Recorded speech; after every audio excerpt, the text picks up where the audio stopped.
Hello and welcome to the SuperShow podcast. I'm your host, Chris, and joining me today is the rosy-cheeked Jamie and the, what I can only imagine is half-wearing shorts. Jonesy, I don't know what to say there. Half-wearing shorts, like I've got one leg in. No, so they're down by your knees. Oh, what? No, I like the idea that Jonesy has those trousers that have the zips, so you can like choose whether you're wearing shorts or trousers, so you can zip the bottom half of the trouser leg off. Probably You know what? half trousers, half shorts. I did used to own a pair of them. Of course you did, dude. Yeah. Have you ever owned a pair of trousers that had less than 6 pockets? I have. The ones that I'm Wow. wearing jeans right now. Breaking new ground, Jonesy. I love it. You're a new man. There we go. Well, welcome to the Super Show. We are a gaming podcast. We don't take ourselves too seriously, as was evident by that past minute or so. If you're new to Excuse us, me, I take multi-pocketed trousers very seriously. I mean, who doesn't, Alex Jones? Who me doesn't, and Bear really? Grylls. Fucking hell. Yeah. Jesus, if you had to get into bed with anyone, Bear Grylls, my God, Alex Jones. Why Calm down. are we getting into bed with them all of a sudden? Where did We'd that come snuggle from? for warmth in the What? cold, harsh winter. No, he'd cut you open and sleep inside your carcass. Can you imagine? You have a sleepover at his Jesus. house and he just tries to cut you open all the time. He's like, I'm cold, Jonesy, I'm cold. Yeah, he'd turn you inside out with your head at the bottom. Oh, I've seen him do it with a sheep. there you go. Well, there we go. All right. Anyway, yeah, gaming. That's what we're all about. We are available on YouTube and a podcasting platform of your choice. Talking Spotify, iTunes, and potentially Google Podcasts. I'm not going to mention any of the others because I want you to go to either Spotify or iTunes. But you know, you do you. I'm no judgment over here. But yes, we are only on here, our 36th fucking episode. Can you believe it, boys? And it's all thanks to the generosity of our lovely, Look at one lovely of these. patrons. Because, well, wow. Okay, Okay, 36. for the people on the podcast platforms, Jonesy just put up his mangled mitts in front of the camera. My God, look at that! Disgusting. That does look a bit I kind of weird, feel funny actually. now. Yeah. I don't want to have supper anymore. It's kind of put me off. It kind of reminds me of I'm not posh enough to eat supper anyway. Would Yeah, you I don't know have why you call it supper. That is a would bit you have weird. dinner? Yeah, dinner. Yeah, like a Breakfast, normal lunch, person. and dinner. Yeah, like a normal person. You guys have tea, and that means like after lunch or some shit. No, I don't say that. Tea's dinner, but it's not supper. Don't know. No, what supper because is. now you're just fucking you're fucking it all up. All right, whatever. Sorry, Chris. All right, because after supper we're going to talk about our patrons, and they are making all of this possible, keeping the dream alive, letting us go to episode 36 and beyond. And if you'd like to support us and help us go to hopefully episode 37, maybe even episode 38, then go on over to patreon.com/supershow and super show your support. I think I made that joke last week. But we have lots of tiers available to you, ranging from $2, which gets you access to our Discord server, which you guys hardly ever frequent anymore. But I'm always there now. I don't know what you're talking about, mate. It's because you don't go there. You don't ever see me. I drop in and out. But Caught yeah, you out, caught you. also gives you access to our dedicated Super Show Minecraft server. Ooh, shameless plug. Which I never go to anymore. Yeah, fucking. I don't even have a bed. It's ridiculous. I need to check I back gotta go in. back in. Yeah, I might go back Pathetic. in and just put like just like board it up with like like when there's like hoarders and looters and maybe hurricanes. You just board up like some planks and shit. I was talking but yeah, That'd be good. I was talking to Peace one about trying to have like a night every week where it's like this is the Minecraft night. So if you can make it any night of the week, try and make it that night, and then other people will be it would there. be a good idea. It would be a good That's idea. a good idea. But yeah, we have a whole bunch of other stuff, including our very own After Dark podcast, which is a Patreon exclusive where we don't necessarily talk about games, but we just talk about like weird shit. And we start off on a topic and we end off on a topic that probably couldn't be further from the initial topic. So, This week, marriage advice. So if you want to get some marriage advice. This week was What? almost a weird like life lessons episode. Weirdly enough, I don't know. Yeah, I Has felt that kind one of gone funny out about yet? it. Yeah, no, I was meant to put it up yesterday, but I forgot. So it'll go up today. Which, It's if a you're bonus. listening, no, but hold on. Which, if you're listening, is actually yesterday. So already up. you're welcome. But yeah, so we've got some names to shout out because these are the people that are really keeping the dream alive. And I'm talking about Aaron Cameron, Athletic Gravy, Brett Zerbrick, aka Shell Shock, Freddie K Official, Hacksaw Book Reed, Javella Cujo, Leo Merger, Lonnie Thompson, Manuel Guerrero, Martin Scahan, Mindful Pig, Nathan Pierce, Starfall Kid, William Sherry, and of course the two big boys, Peaswad, and the dude abides. I heard that the dude abides. I've heard Did that you as hear well, actually. that he abides? So there we The go. word on the street. Word on the street. Word to your mother. So yeah, thank you to each and every single one of you and anyone else who is on our Patreon. You are making... You're keeping the dream alive, man. Right now, as we like to do before we do a bit of a catch-up and before we get into the news, because there's a lot of juicy stuff coming up, we were unfortunate in the time that it came out, but the DC Fandome came out like a day after we put up our last podcast.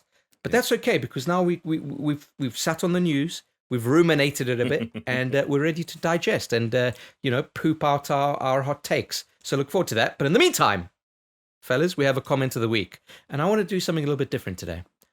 I'm going to ask Jamie to read out the comment of the week. Of course you bloody are. For what it's worth, I didn't pick this out. Jonesy, I presume, picked this out.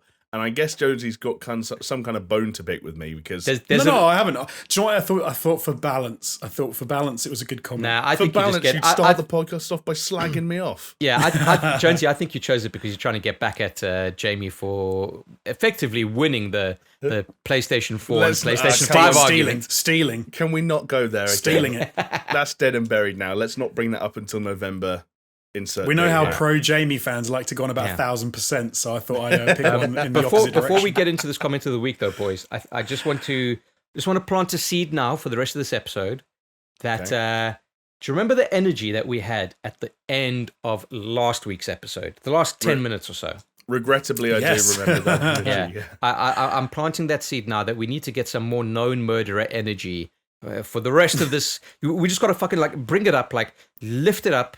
Scratch your armpits, smell them, get that zing, and let's fucking go. That's not zing. Well, there's nothing zing about that. Is that also a weird coded way of saying that no podcast is going to be complete now without us saying something that could theoretically see us sued down the line? Yes. We have to say something. We have to risk a lawsuit in every episode. Listen, there's got to, when you're talking about making content on YouTube, it's always what is the why? Why do people come to you? Why do they watch? What is your USP? Yeah, why do they listen? What is our modus operandi? What is it? It's known murderers. I mean, increasingly, I actually searched for a list of more known murderers for the Discord, and I put a few more known murderers into the Discord. Ooh, I like it. I like it. I should actually make a channel just called Known Murderers, and we just list the people. It would be quite a good channel, yeah. Known murderers. I'm pretty sure we've done it I think when we worked on All Time 10s, I'm pretty sure we made a list which was 10 celebrities who've killed somebody. Yeah, I'm pretty sure we did that. Sounds about right. But anyway, go on, Jamie. All Time 10s never got sued, so maybe we'll be in the clear. Unless Matthew Broderick does start listening one day, in which case, Matthew was sorry. I'd love to have him on the show. I mean, he'd be more than welcome. I'd love it. Anyway, this comment. Yeah, go on. Comes from, I believe this is actually Matthew Broderick's burner account.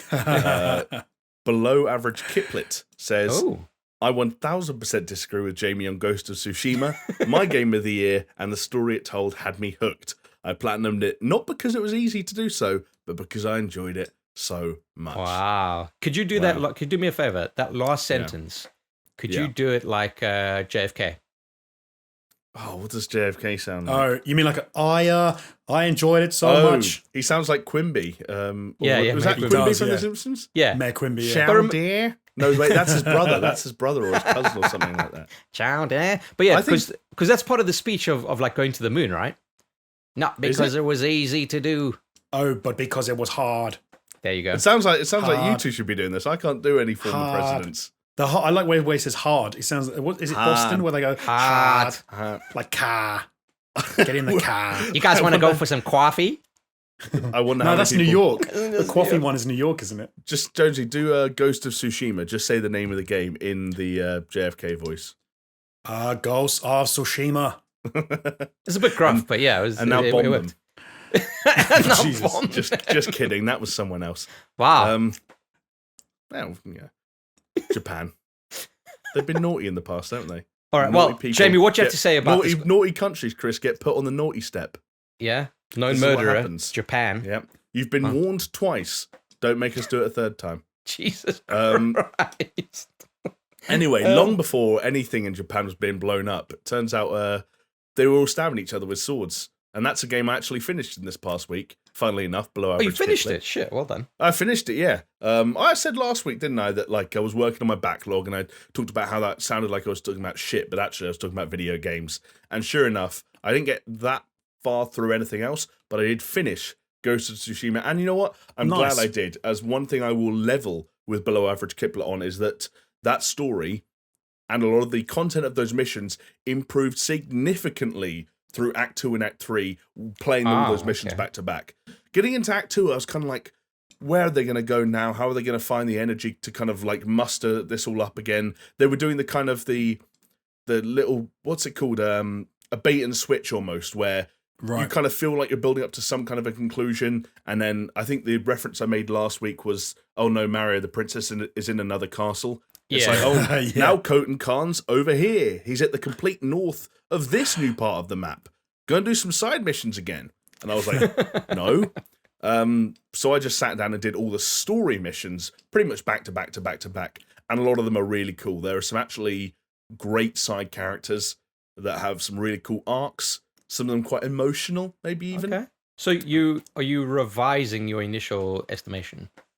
I think that I still have all the issues I had before. I still think it suffers from deep down at least, a fairly generic open world formula that I think they do obscure through a few different tricks and mechanics that are quite effective, but ultimately that's what it is. You are going to icons on the map and doing fairly repetitive cookie cutter objectives. Did you cry when you made your haiku? No, at no point did this game make me feel like I was close to tears, but there were obviously very emotional moments. And one thing, I won't make many retractions, but I will make one retraction, which is that there's an element of the story, let's say an undertone to the story in the first act, that I thought was really poorly handled. Because it's essentially the thing I was talking about where they're playing up the decision that Jin has to make between the honor of being a samurai and the dishonorable approach of being the ghost. Yeah. And I thought it's all a bit ham-fisted because the player doesn't have any agency in that decision whatsoever. The game players are more or less the same. Stealth, which is kind of the dishonorable approach, is forced in a number of occasions. There are instant fail stealth missions. So it's like you can't be honorable all the time, even though the story suggests there is a decision being made when there isn't. They do make good on some of that in a way that I didn't expect. And there are some story decisions made around the end of Act 2 and the beginning of Act 3 that create some interesting scenarios and lead to... I'm using the word interesting a lot because I don't really know what else to say. I'm running short on adjectives today, apparently. Wow, so someone failed English. You know what? I did. Funnily enough, somehow English and geography were like my worst subjects. I don't know, but they end up in a really good place with a lot of that stuff. And I will. The other thing I'll praise, I'll talk about it a bit because I don't have any other games to talk about really.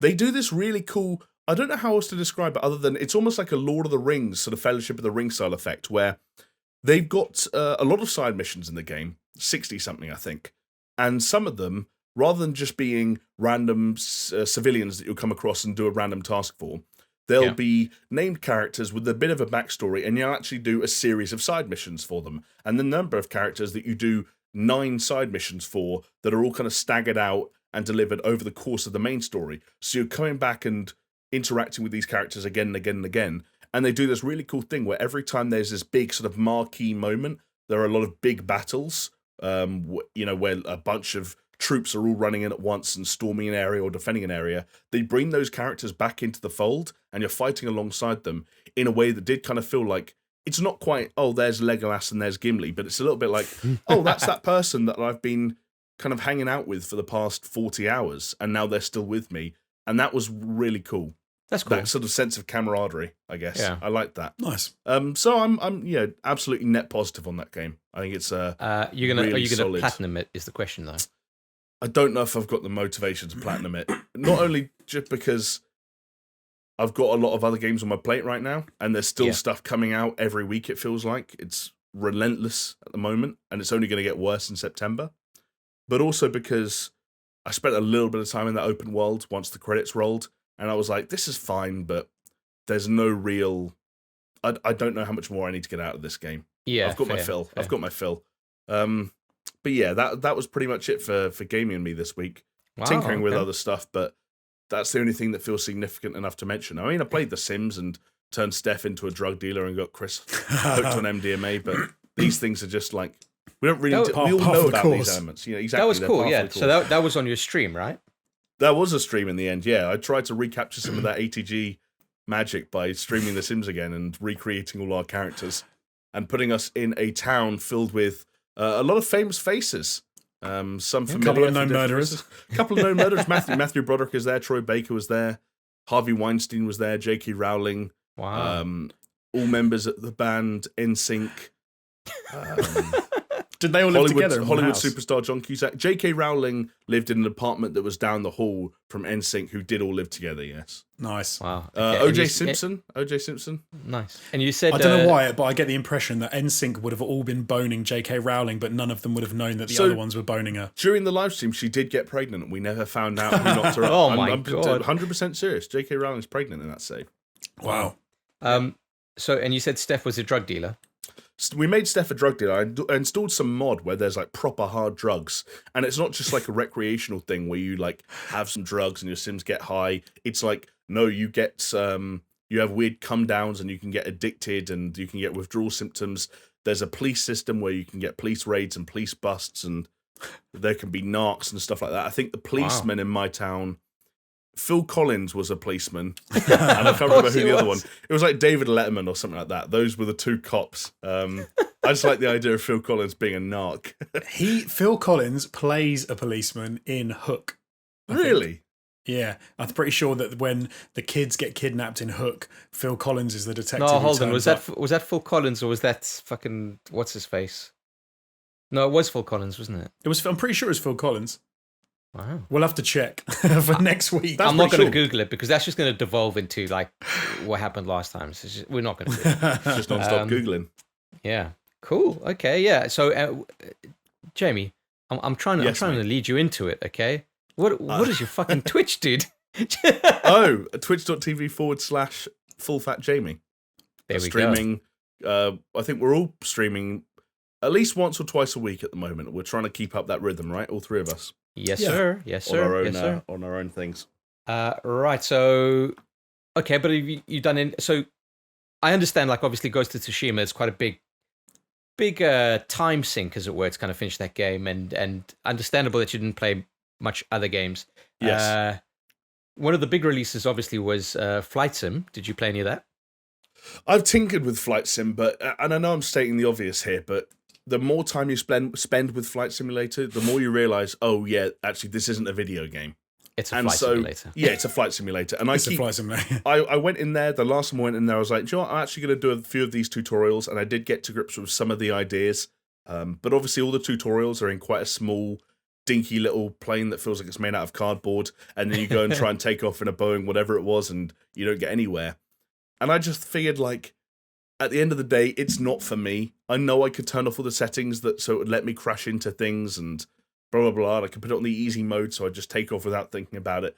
But I'm not going to get the same out of it that someone like Jonesy might, for example, who I think is quite interested in it for what it is, which is a flight simulator. Yeah. But for me, those barriers to entry were a little bit too high, and I think the barriers to having fun were even higher.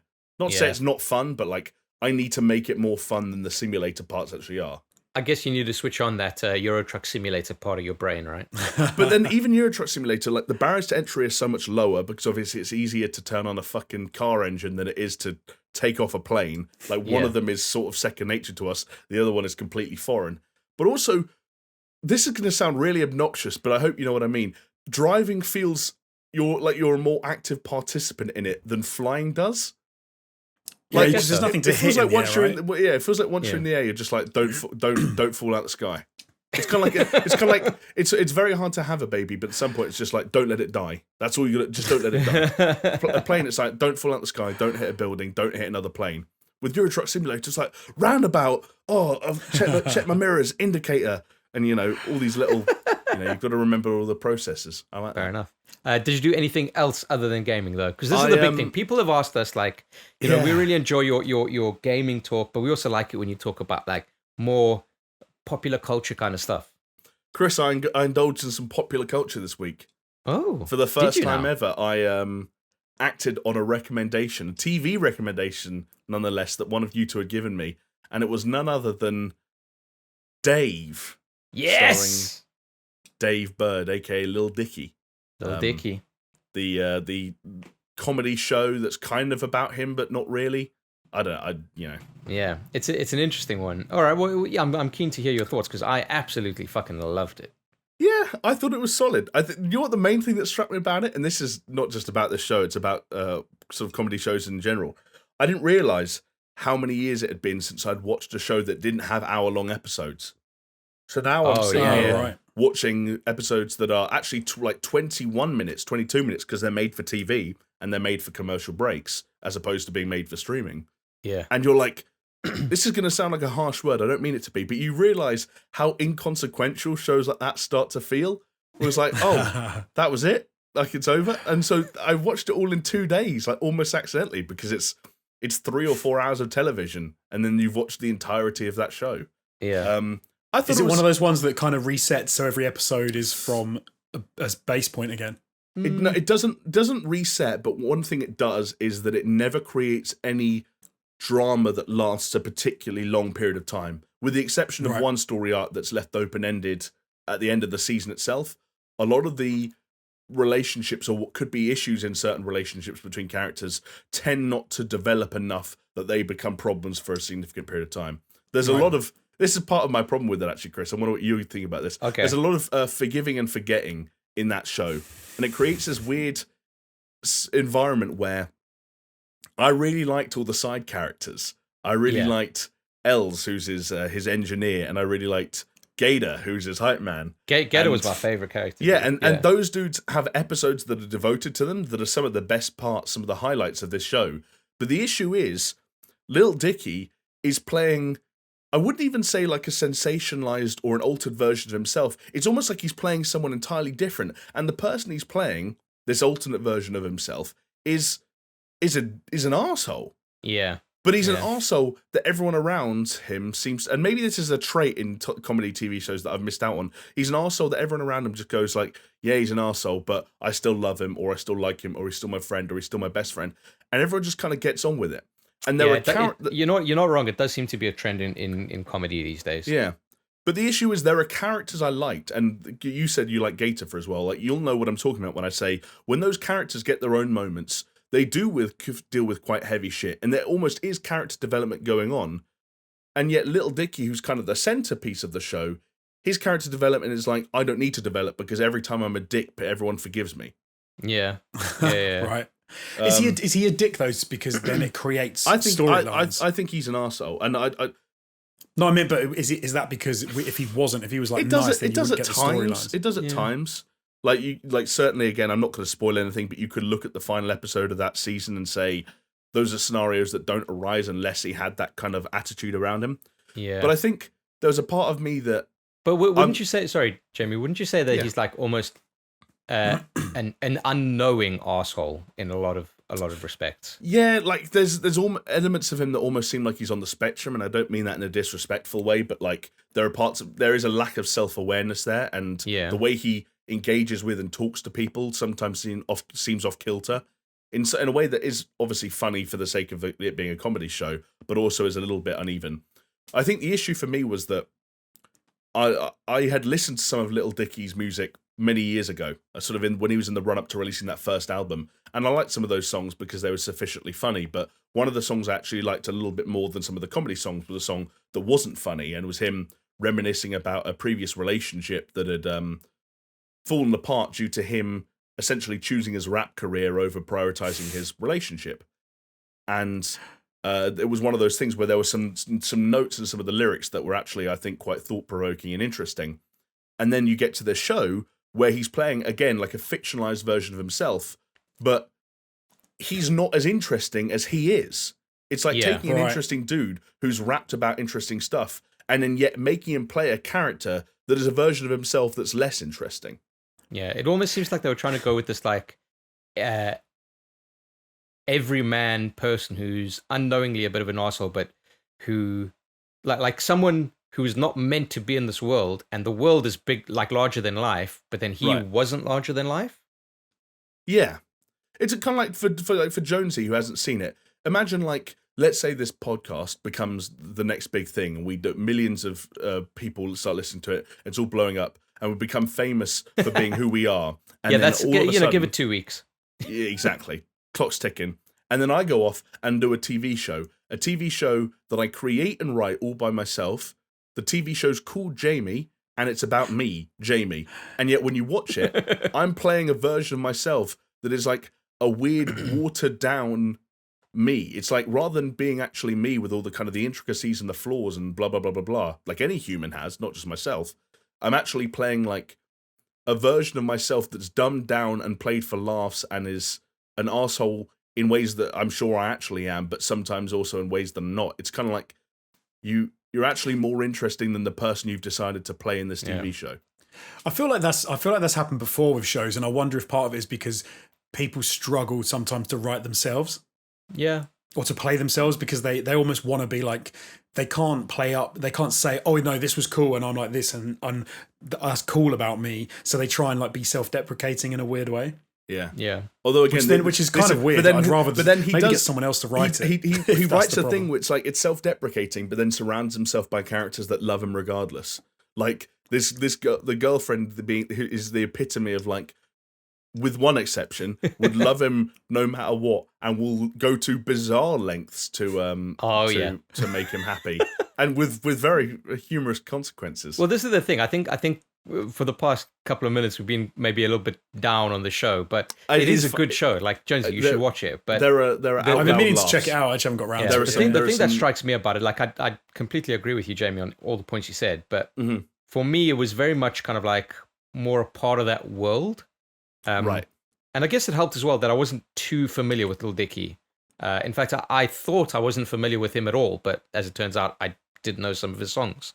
There you go. One thing I love the idea about this is that when you say about he wrote a song that was kind of not joking and it was about choosing his rap career, like people who don't know what Lil Dicky is, look him up, because it's not like Eminem choosing a rap career over a girlfriend. It is like a comedy, take the piss, like he's a YouTube rapper. He's a YouTube rapper. But that is actually one thing that he struggles with on the show that is true to his real life person, which is that he doesn't want to be pigeonholed. He keeps meeting people. Like, the joke is that either he's the next Macklemore or some people say he's the next Lonely Island. And every time he hears shit like that, he's like, no, like, I don't want to be defined by the fact that I'm white, and I don't want to be defined by the fact that I'm funny either. I just want to rap. And I think that is probably true. Yeah, but you can't do that and then make a song, like make all the funny songs that he makes. I don't think. I don't know. If you listen to his album, you kind of, you think that he's kind of doing that.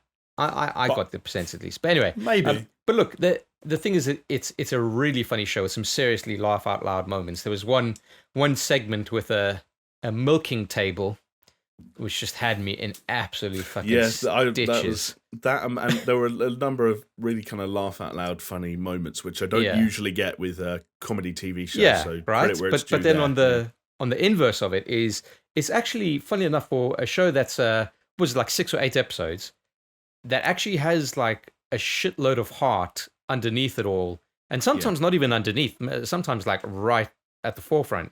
It's got a lot of heart and dealing with a lot of kind of like interesting topics and treating them, I think, in most certainly the right way.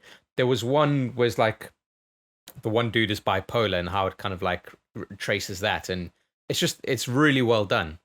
It's a surprising show, if anything, and I cannot recommend it highly enough. There you go. There you go. And again, to the bit that appealed to me the most, very watchable. Less than 4 hours of your life in total. Yeah. And you've watched the whole thing, apparently. Even though it is, I think, going to come back for a season 2. I fucking hope so. I'm pretty sure it's confirmed. I think FX said it ended up being the most successful comedy they'd ever done. Wow. So I'm pretty sure season 2 is on the books. Anyway, that was my week in multimedia. My week in can we just change the name of the podcast to just My Week in Multimedia? Yeah, by all means. I mean, that's basically all we're fucking talking about. All right, Jonesy, come on. Flight Simulator. Let me try and be brief because we've been going for a little while That already. was okay. Yeah, whatever. No, that wasn't a dig at you. That was, you know. Oh, that's all. So you what weren't is it? making Is it dig at me because I'm the timekeeper? Fucking hell. Because you're supposed to keep the time and you should let. Mate, I want to talk about Little Dicky. You want to talk about Little Dicky? I mainly play 2 games. So Flight Sim, as we've already touched on, I got to grips with. I did a whole bunch of the tutorials, and I've probably spent about maybe, I don't even know, maybe 6 or 7 hours with that game now. Okay. Like you said, it's not a game though. As it is a simulator, there's not much gaming to be done. Yeah. But I kind of went a little bit over the OTT because I didn't have a HOTAS, so I went and bought one so that I could have a more immersive experience. Oh, that's like flight stick and all that shit, like throttle. Yeah, just a flight stick and a throttle as well. But that as a simulator, it is very, very good. There are some issues; it does crash, and you've got some issues with like loading times. But to be fair to it, like that, if nobody's seen it yet, they have effectively mapped the entire world. They have then tried to use, I guess, sort of like some sort of algorithm to go through and actually create 3D buildings. So you're not just taking like a satellite map and having a flat world. They've actually tried to make this, pretty impressive, real scale globe, and it is pretty impressive. But then you get those interesting glitches, though, don't you? Like there was one house in Australia, I think it was in Melbourne or something, that was like something like 150 stories high because like the AI just glitched out. So if you the screenshots and the videos I saw of it, it's just like the horizon of the Earth, like it looks pretty flat when you're quite high up. Yeah. And it's just this like massive fucking obelisk, just like fucking going right up into the sky, like a fucking like a what do they call them, like a space lift or a space elevator or whatever it is. Oh right, yeah. And it's just so funny because it's just like, I don't know, some decimal point somewhere got fucked up and and it went mad. Yeah, it was mental. It's funny actually because I one of the places I went to, because this is one thing you can do with that game, and if people don't know, it's free at the moment on Game Pass. Was I took a little plane like Jamie was talking about, his little cardboard planes, and I flew out of a small Dubai airport and I went around the Burj Khalifa, which is the tallest building in the world, and you can see that thing from like 15 miles away. It is just a big needle standing up on the horizon, and you fly towards it, and it is epic. And I flew around Manhattan Island, I flew around London, and a lot of those places, it's very cool to, because you could say, you could just go to Google Earth and you could look at those places, but it's not the same. It is the way that the flight sim works, the way that you can control those aircraft. I can see why people sort of get really lost into those sorts of games from that aspect. And similarly, like some of the getting a slightly bigger plane, taking off, setting a destination, getting up to a height, excuse me, and then setting your autopilot and twiddling with all the little knobs and checking the maps and doing. I actually found it really cool. Like I've really enjoyed it. Hold on. Why are you watching porn while you're flying a plane? Not twiddling that little knob. Okay. But one of the main reasons I sort of wanted to play it anyway was because, for people who don't know, my dad is a commercial airline pilot, and he flies the Airbus A320, which is actually in the game. So one thing I'm going to do, and I haven't done yet, either hopefully tonight, I have to see how we sort. Right. So if they're watching or listening to the podcast, hopefully it would have happened already. So head on tomorrow. So head on over to twitch.tv/SuperShow Jonesy, because it will be on there as a VOD. But my dad is going to do a live stream with me where we effectively take the plane, the Airbus A320, and do a flight from, I guess, Luton to Glasgow, which is a route that he flies regularly in that plane. Yeah, I can't wait for that, dude. This is going to be so good. Well, it'll be good, or it'll be really dull because it'll be, working out stuff and trying, because we're going to turn all the assists off, and we're going to try and go for it properly. Dude, I think if anything, it's going to be fascinating. It's like an insight into like how a commercial air pilot flies a plane. Like fucking hell, yeah. So do you know what is great is I actually called him up because I was trying to do a journey, and I called him up and was like, right, I can't set the autopilot, it's not working. I keep pushing the button and nothing's happening. What do I do? And he's like, all right, put me on FaceTime. So it's like FaceTime in the screen. And he was trying to sort it out for me. Did he figure it out? No, because I was in a Boeing 747 and he doesn't. He hasn't flown. And I think he has flown. Has he?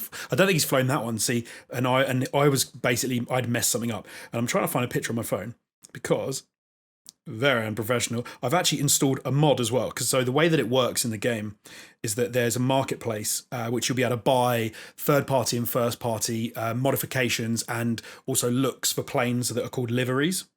And liveries effectively give you a different skin for your plane. And what did I do? Where have I bloody put it? Ow! Oh, here you go. Ow. I just. So for the people, guys, the people that are listening, I just sat on my balls. Ow. Oh. Careful. People that are listening won't be able to see this, but head over to YouTube if you want to see it, because look, I installed the EasyJet mod for the Airbus A320, which is what my dad flies. What? Because he flies for EasyJet. EasyJet. It's because my dad flies for EasyJet, so I've done that so that when we do the live stream, he feels at home. I love it. That's fucking the cool. orange and the white. Okay, that's pretty cool. That's fucking cool. But it's like, as Jamie I think said, and as you said, Chris, it's not a game. Like, you can get lost in it for a few hours because you're taking off, flying places. But the basic thing about flying from A to Z, you've kind of got to be really into it. And I'm kind of not as much into that. I am in as far as it's cool because that's what my dad does. And I've had a flying lesson as well. So I know some of the, in the smaller planes, like I know some of the stuff. So I know about like trim wheels and like flaps and gear and all that sort of stuff already. Again, with the fawn. Come on, dude. Yeah, I know. But one thing that was cool that I did yesterday, I started to do, and I think I can just pick up where I left off, is they have these things called bush trials, and it's my first time with a flight sim, so I don't know if these exist before. But effectively, it's a multi-leg journey around some places in the world that have got some really nice points of interest. Like, I think there's one in Argentina with big lakes, and you can take off from a small airport, fly around a certain route, and then land at another airport. And this journey I'm on now is like 890 miles. But you can record each leg or each little section. You can do it as, you can pick it up and you can do it, and you get points or something for it. I don't really know. That's cool. But no, that's cool. It's been cool. So yeah, check out the live stream if it's happened already. If it hasn't, it'll be coming soon. So if you're listening to this, whenever you're listening to it. The other thing I was playing was a little recommendation from Hooded Dude on our Discord, which was Crosscode. Oh shit, yeah. Which was I missed you streamed that as well. I missed that one. I did stream, I streamed it last week. You didn't miss much. It was a very early game. It was effectively right after the sort of the beginning, the preamble. Okay, so what is Crosscode for people that don't know? Crosscode is a sort of isometric RPG game, pixel art game, where you play, so it's like a weird sort of idea. You play as an avatar of a real world person in the world of Crosscode, but you are an avatar on an island where everyone else is avatars, but you've lost your memory. And so you're trying to pretend that you're playing the game like everyone else is, but really you're trying to find out what happened to you and why you lost your memory. Do you know that you're an avatar though? You do. So you've got a group of people that are talking to you and are helping you out, and they're sort of saying you need to get your memory back. And you've got a little guy who comes on and chats to you, and kind of like Metal Gear Solid. Isn't there like some MMO kind of stuff, like faux MMO stuff? So that's what it is. So that's what it is. You're in the game, and there's all these other people in the game who are avatars, but they're all AI. And there is a I suppose it would be like a communication system. I think it's called like direct. I can't remember what it's called, like direct comms or something, where players, so people who have other avatars in the game who are players, can contact you and be like, let's play together. And then they'll appear and disappear, and you can get a team and a party, and you can go around and play together. I don't know if you can play with other people yet. I haven't got that far into the game. Right, okay. But I don't think you can. Like, I'm not really sure if that's a thing. But it's very much what you'd expect. It's go around, do quests for side quests. You're trying to do a main quest where you're on the path of a seeker, and you're developing your character, leveling up. But it's quite a cool narrative for a gamer, because as you're playing, there's a lot of almost fourth wall breaks that aren't fourth wall breaks, because they're saying like, oh, you've leveled up, you're not a high enough level yet, maybe you should go and do this. But in the game world, it makes sense. Yeah. I don't know what that'd be. Fourth wall inside the game, like fifth, so I guess a weird fifth wall. I don't even know. Yeah. But yeah, it's cool. I've played about 5 hours of it. I'm getting into it, so yeah, it's decent. Do you think you're going to finish it? I don't know how long it is, so I've got an idea. Come on, dude. Shall I find out? Shall I find out for you? What are you hoping for? Let's say. If it's like 15 hours, then yeah, I'll finish it. If it's like 50, then no. No, dude, I don't even believe that, because you still haven't finished BioShock. That's because I don't want to play it anymore. Like, that's a different story altogether. That's fair. I mean, if you don't want to play it, that's.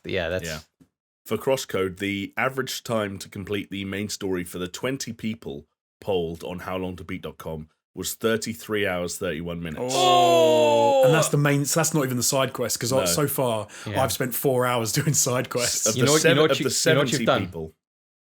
Sorry, you know what you've done, Jonesy. You've done what I did when I picked up Hollow Knight, and I was like, oh, this will be a quick game. No, I didn't think it'd be quick. I thought I could play, but it's definitely a game you can pick up and put down. It's like I can play half hour, I can do some quests, I can progress a little bit further in the story. It doesn't feel like something you have to smash out in one go by any stretch. Jonesy, of the 70 people who did the main story and quote unquote extras, the average time was 49 hours 26 minutes. Wow. So it's getting to where I said no way. So yeah, we'll see. Jeez. Yikes! There you go. Yeah, it's a cool game. So it's got platforming, puzzling, combat. Like it's a cool game. I'm enjoying it so far. Nice, very nice. And that's me. And that's you. All right. Well, that just leaves me then, I guess. I'll be very, very brief. I only played 2 games this week. Okay. No, 3 games. Okay, so I played Super Mario Galaxy 2 on my stream, twitch.tv/hotpanic. That was cool, but there's an issue that I was having with the Wii connected via the dongle, which is then HDMI, which then goes into the HD60. I was witnessing it. Yeah, whenever I try to change discs, if it went into a third-party disc, it wouldn't crash, but it would just stop feeding the signal to my TV. Oh, and then because there was such a latency delay between the capture card onto my laptop screen, I couldn't actually play the game because the delay was way too much. But then if I put in a first-party game like Super Mario Galaxy 2, it works fine. So I've got to try and get down to the bottom of it, but it might be one of those things that I just can't figure out. You could have actually. Well, you don't even need a capture card, right, to do it, because you could have used it with you could have gone old school because it has a. Doesn't the Wii have like an output, like a, you know what I mean, like a video output? Composite. So you could have just plugged it straight in. Yeah, composite. Yeah. Yeah, but then how would I have fed it through the? You should get a splitter to go from that to your TV. Oh, a splitter might not be. I could be wrong, but I'm pretty sure that's how I used to do. Pretty sure I've done that before with maybe. Wait, like composite to HDMI? No, not in HDMI. You'd need like an HDMI to a 2 HDMI splitter. No, I wouldn't even use an HDMI. So you just go composite straight into your machine, but you need a card to receive that, obviously. That's the thing, because the Elgato's the thing that was probably the most expensive part of the daisy chain, right? So that's not the thing you want to work around. So I think it has to be HDMI. Well, because it's the most expensive. Well, yeah, because then Chris is buying all kinds of, super specific hardware. I mean, I had the Elgato before. The only thing I bought was a £10 dongle. But that's fine. Right, okay. I'll look into it. I'm sure there's some forum posts on it, etc. But but Super Mario Galaxy 2, dudes, what a fucking game! I fucking love it. Yeah, I've never played it. Not surprising. Yeah. Did you have a Wii, Jonesy? I did have a Wii. Ah, interesting. You had a Wii and you didn't have the best game on the Wii. Oh. Do you know what? With the Wii, I think it was. I can't remember how old I would have been. I guess like 2006. Yeah. Oh right, okay. So I wouldn't have had. I didn't have one. We had one at my family home. So I would have moved out by then. Right, fair enough. So then it would have been mine and my brother's. I think we did have one, but we left it at home, and we had like the balance board, and we had like Rock Band and a few other games. Yeah, but fair enough. It was never a system that I wanted to play. Oh, dude, it's one of my all-time greats. Like, I played it a lot with other people, but it was never a system that I wanted to play like myself. Yeah, like was it Red Steel, the game with the samurai swords? Red Steel. I played that. I was like, this is going to be wicked. I really want to use the motion controllers. I'm going to play me some Red Steel. It was trash, and I was like, I'm out. I heard Red Steel 2 was a lot better. But let me give you an example. I took out my little CD holder with all the games in it, and I was like, oh, that's a banger, that's a banger, that's a banger. As I was going through this, I was like, man, that was such a good Chris, console. Here's the question we need to ask, right, that separates the wheat for the... Did you own a 360 at the time? No, because I had a PC and I had a PlayStation. Oh, you had a PS3 at the time? No, I had a PS2. Oh, the PS2. Oh, yeah, Wii is... Yeah. So the thing is, I think you looking through that back catalogue and you see banger after banger because, like, that was the home console you had. And I'm Yeah, sure there were true. other stuff you were playing on PC, but I think for Jonesy and I was 360, Jonesy was PS3. Like, again, I remember thinking like, yeah, I've got a Wii. This is cool. I can do a bit of backwards compatibility with my GameCube Your titles. GameCube stuff, yeah. Exactly. And I was playing stuff like I was playing Twilight Princess and I was playing Super Mario Galaxy 1 and shit like that. And I was thinking, this is all really neat. But at the same time, like, I'm a 14-year-old kid.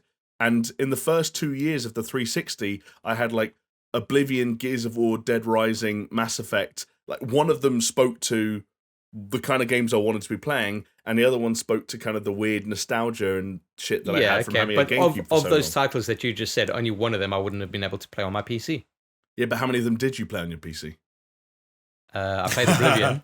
There you go. Well, but again, like as someone who didn't have a PC at the time, as someone Yeah, who sure. it was all home consoles and who had a Wii and a 360, But this is an interesting thing. the Wii felt like it was like doing what my Switch does now, which is that every now and then you get really fucking good first party Nintendo games, but they're not what I'm going to be playing 6 days, 7 days a week, you know? Yeah. I think maybe the age difference is where it comes in, because at 14 you're not maybe as interested in those kinds of experiences, whereas where I was a bit older, I was like, yeah, I could go for this. But yeah, fair enough. Each to their own. Well, on the Wii, I had the opposite, and I'm the same age as you. Like I had a PC. I was solidly a PC player then, Yeah. and I had my PlayStation 3 as well, and I kind of chopped and changed. But maybe, to be fair, maybe it was like the marketing, and it didn't really hit with me. But the Wii always felt like a party console, and I would only ever play it with friends with the motion controllers. I never even considered it as a sit down console. I think that's because fair. if I was going to buy a console game, I would have bought it for my PlayStation. That's probably And if due to the strength of their party centric games on the system as well. So yeah. I can get that. And They the were fact, great- and they the were fact great that it at was that. motion controls first, right? Like it That got was to the the point. thing, It got to motion the point controls where first. companies like Activision were putting out their annualized titles on the Wii, and so you had things like Call of Duty coming out on the Wii and stuff like that, or EA putting FIFA out on the Wii, and it would be the worst looking, worst controlling version of those games. Yeah. And so there's no point in engaging with it at a certain point until you got shit that was specifically made to take advantage of it. Yes, yeah. Which, Honestly, again, I kind of which feel- Nintendo would make, and Ubisoft Yeah. sometimes, I guess, maybe, I don't know. It's only since like talking to Chris about the Wii that I kind of feel like I've missed out on a generation of good Nintendo games, because I never even considered it as that was what it was. Whereas now I've got a Switch, I'm kind of like back to Nintendo as it should be. Yeah. Yeah, Because I although, was solidly a Nintendo kid. I was Yeah. like NES, SNES, that's where I was at as a kid, and it I have some thoughts on Nintendo, but on the Switch. But we'll get to that because there is a Switch news item towards the end. But just kind of like funneling along, because this is the longest fucking intro we've ever had. Jesus Christ. But hey, this is what people come for, right? But yeah, the other game that I played as a very brief one was Ori and the Will of the Wisps. Oh, you So jumped straight in on the Well, sequel. so this is the thing. So I started playing it, and I was like, man, this is cool. The sequel must be absolutely fucking amazing. And then I realized I was playing the sequel instead of the first one. So I stopped playing Ori and the Will of the Wisps because I need to go and play Blind Forest first. Right. Jonesy's just left. He Shut up. said, "Be right back." You didn't see the message. I didn't. Jonesy's going to be back in a hot second. Don't worry about it. Keep going. Just, gloss over it. Yeah. We play it fast and loose around here. Fuck Yeah. it.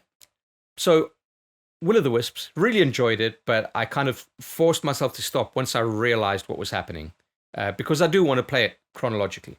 Yes. But yeah, that was a cool segment, intro to that game. I'm looking forward to kind of getting into it. But the other game that I played, which is maybe the marquee thing that happened to me this week. It defied your whole week. Okay, go for it. Well, yeah, I mean, kind of, I got to take my wins where I can at this rate, right? True. I finally managed to play some Marvel's Avengers. Right, of course, but you got in at the last stage of the beta, right, when it went open to everyone. Yes, yeah. So, and of course, they had released a whole bunch of patches, right? Yes, they had been updating it. And here and there, at least. there he is. He's back. Apologies. It's your boy. So I was just saying, Jonesy, that I finally managed to play some Marvel Avengers on the weekend. Oh, nice. You actually, okay, cool. Yeah, and Uh-oh. Oh, of course you did. You messaged the group. I did see that you'd played a bit of it. Yeah. yeah, I was hoping that, like, get in on some of that action with you guys. I'm fucking out- over it. I'm fucking over it. Yeah, exactly. Turns out I'm glad you guys didn't respond to my messages in time. I was, to be because- fair, I was over the beta. Like I wanted to play more of that, but I tried to play more the second weekend, and I was like, I've done everything. I don't really want to go and redo anything Yeah. I've already done. Well, I will tell you, I am not hot on that game. Like, Understandable. at all. I just like.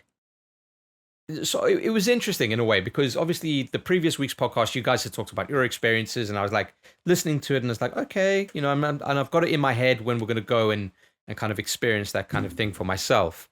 But yeah, the game is fucking super button mashy. None of it feels good. I didn't think. I see. I disagree. I know what you mean. I disagree with the feel thing. Like I liked the feel of. Did you not like the feel of the way that they differentiated each of those characters and the way they feel like that superhero? Not really. No. Oh, okay. No, not really. I can give credit where it's due in terms of trying to differentiate them and giving them all different things. But to me, it was just like it's gonna sound weird, but maybe the pace that they had you showing off all these things in the beta, because they're trying to show off a lot in a small amount of time, right? And so it's like, oh, here's Captain America, this is how he works. And then as soon as you get to grips with that, it's like, okay, here's the Hulk, here's how he works. It's like, it's like, okay. I think the bridge section, it almost felt like I almost like don't or even consider that a part of the beta. Like it felt like some weird part that they almost like ham-fisted in. I know it's going to be part of the final game, it's going to be part of the story, that's fine. But like, I didn't really get a feel for the characters and what they were actually doing until I started playing the main bulk of the content in that beta. Yeah.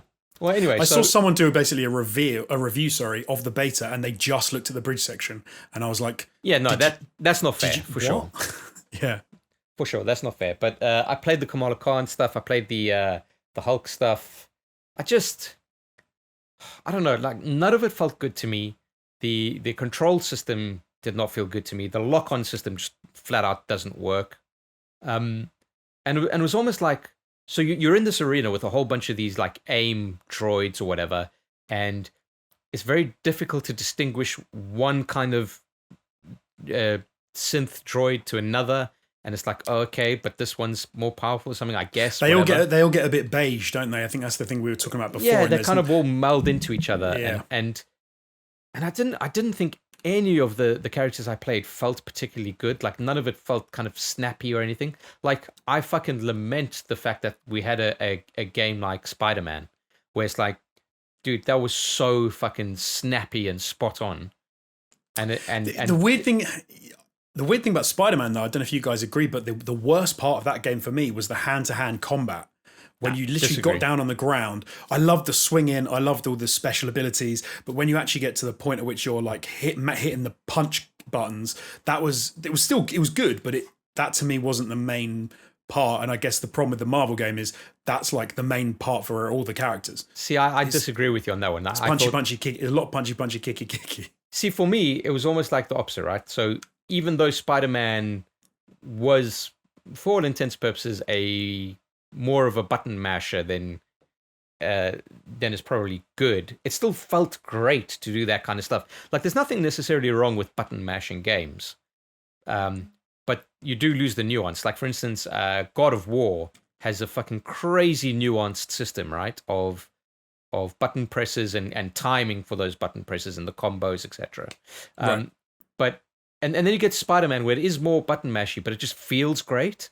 And you also have that whole wheel of gadgets, which is what I was trying to get at, that differentiate the combat, and you get to use those in in whole different ways. So you got that, and you know the kind of powers, and it's not to say that you don't have the powers in Marvel's Avengers, but maybe the cooldowns were too long, and I was just kind of like, they'd come out and then they'd just feel a bit underwhelming. Maybe it's either maybe they need to buff them or they need to just shorten the cooldowns. But that's an aside. But it's almost like in Spider-Man, everything felt so snappy and everything was so fluid. And then you get to Marvel's Avengers and nothing felt snappy, nothing felt fluid. It felt like I was playing like it almost felt like my son had drooled all over my controller and it was sticky. That's a horrible mental image. Jeez. That is how I felt in that bridge section when it first starts and it goes, "Here's Thor, play with Thor." I thought it felt horrible. Like I genuinely was like, what is this? It was like, and you said about God of War. It felt to me like there's a game God of War which you've copied and you've made it worse in every conceivable way. Yeah, it's And like then those they got rip-off better games from you used to there. get in the bargain bins, like. Yeah, like it did get better for me. The characters got better, and I haven't played as Thor again except for that little section, so I might be completely different because that was a lot earlier build. I think we said it was possible that was from a lot earlier build. But no, yeah, I think a lot of your criticism is completely fair. I think when we talk about Batman, actually, some of the things that I've now realised that Marvel have got a problem with, I think have been exemplified by what DC specifically have done right. Yeah. But we'll talk about that in a bit.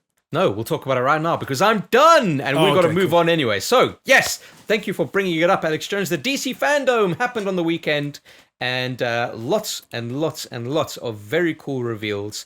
I'm going to put my hands up and say, you know what?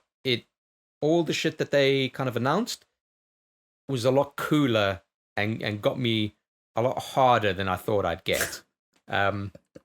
But yeah, before we jump into the games, maybe it's just worth kind of talking about some of the very quick film stuff.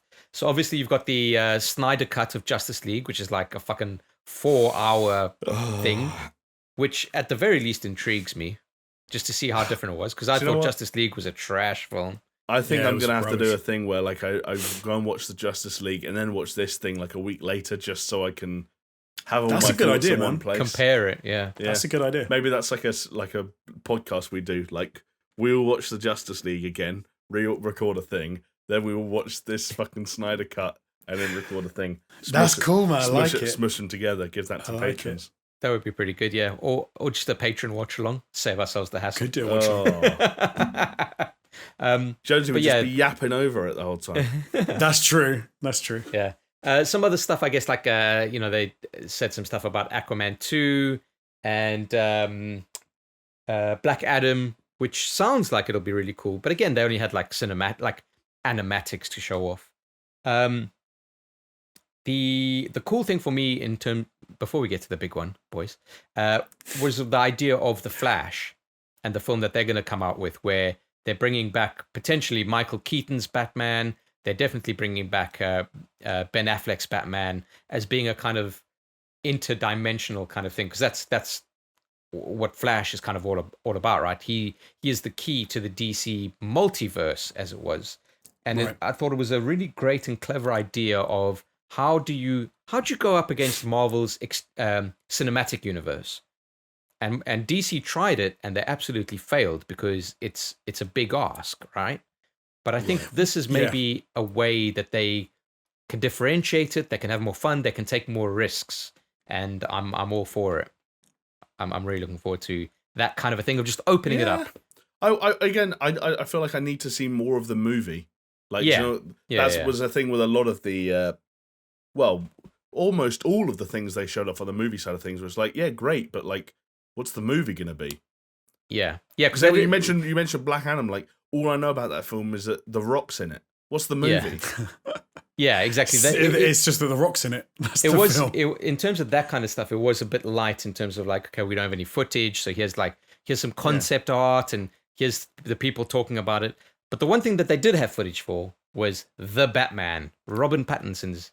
Here we go again. Pattinson's Batman. The Batman, with a very moody, atmospheric trailer that didn't show off too much, but showed off enough to kind of, I guess, probably what you would want to see in some of the other stuff, Jamie, in terms of like, here's what the Batman looks like here, or the characters he's going to go up against. Here's the tone, here's the feel. Exactly that. Yeah. What did you guys think of that trailer? I cannot hear what Jonesy's got saved up for this one because he was letting us have it. He was letting rip in WhatsApp during the week. Well, you go first. Go on. Look, for much of the reasons that Chris just described. I don't want to give you any ammo to shoot at me.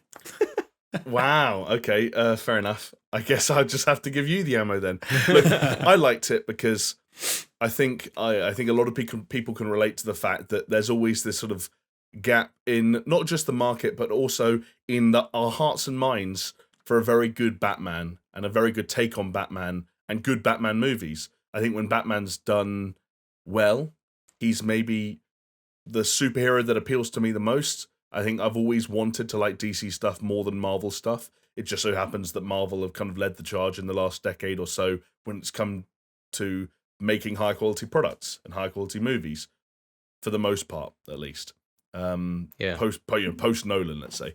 And I guess that in itself is a reminder that it hasn't been that long since we've seen a good Batman on the big screen. But, I'm always just excited to see another interpretation of it.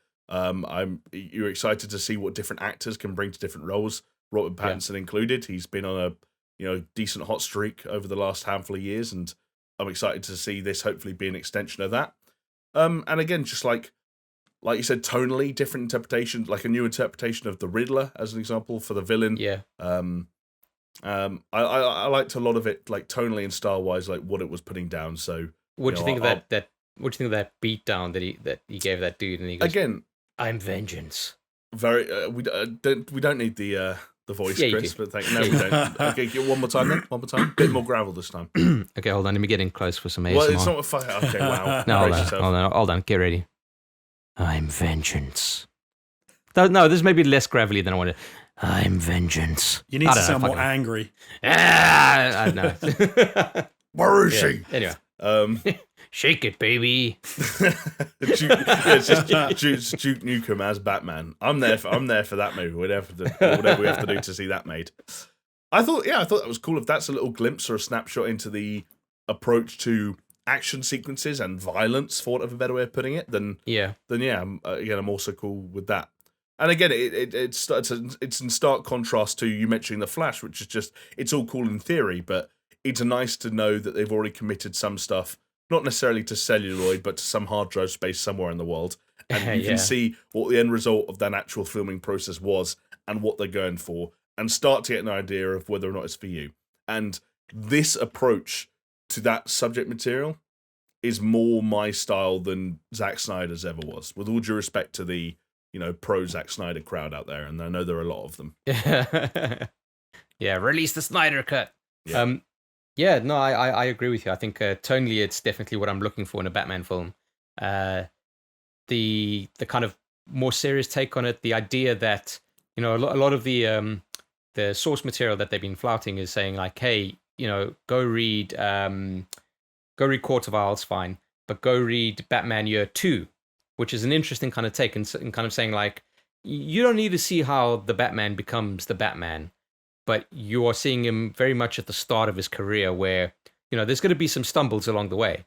And maybe that's why it seems a lot more brutal than it is, because maybe he hasn't gotten to that thing yet where he's like, I don't kill people, or maybe he's just gotten to that bit where he's like, I'll beat the shit out of everyone to an inch of their life. And then leave them, It would take some balls for him to come out of a movie where he kills like 100 people, and then he goes, "I've realized I shouldn't kill people." And then they're like, and then everyone's like, "Hold on, is this supposed to be canon? Like, what have you done?" Well, that was kind of the issue with Snyder's Batman, right? A more older, jaded Batman who seemingly was okay with killing people, and people were like, "Oh, that's not Batman." It's like, it's fine. Whatever. Well, it was never explicit though, was it? Or did he explicitly kill people? I don't think he ever explicitly killed anyone. He was just presumed dead, like dramatically injured, if not dead. He Ellie'd them. Oh, yeah, wow. He Ellie'd people. Yeah, sure. Yeah. Slit their throats and left them to die. But yeah, all right, go on, Jonesy, because this is what we're waiting for. We're waiting for the vitriol to come out. No, there's no vitriol. Like I saw that trailer.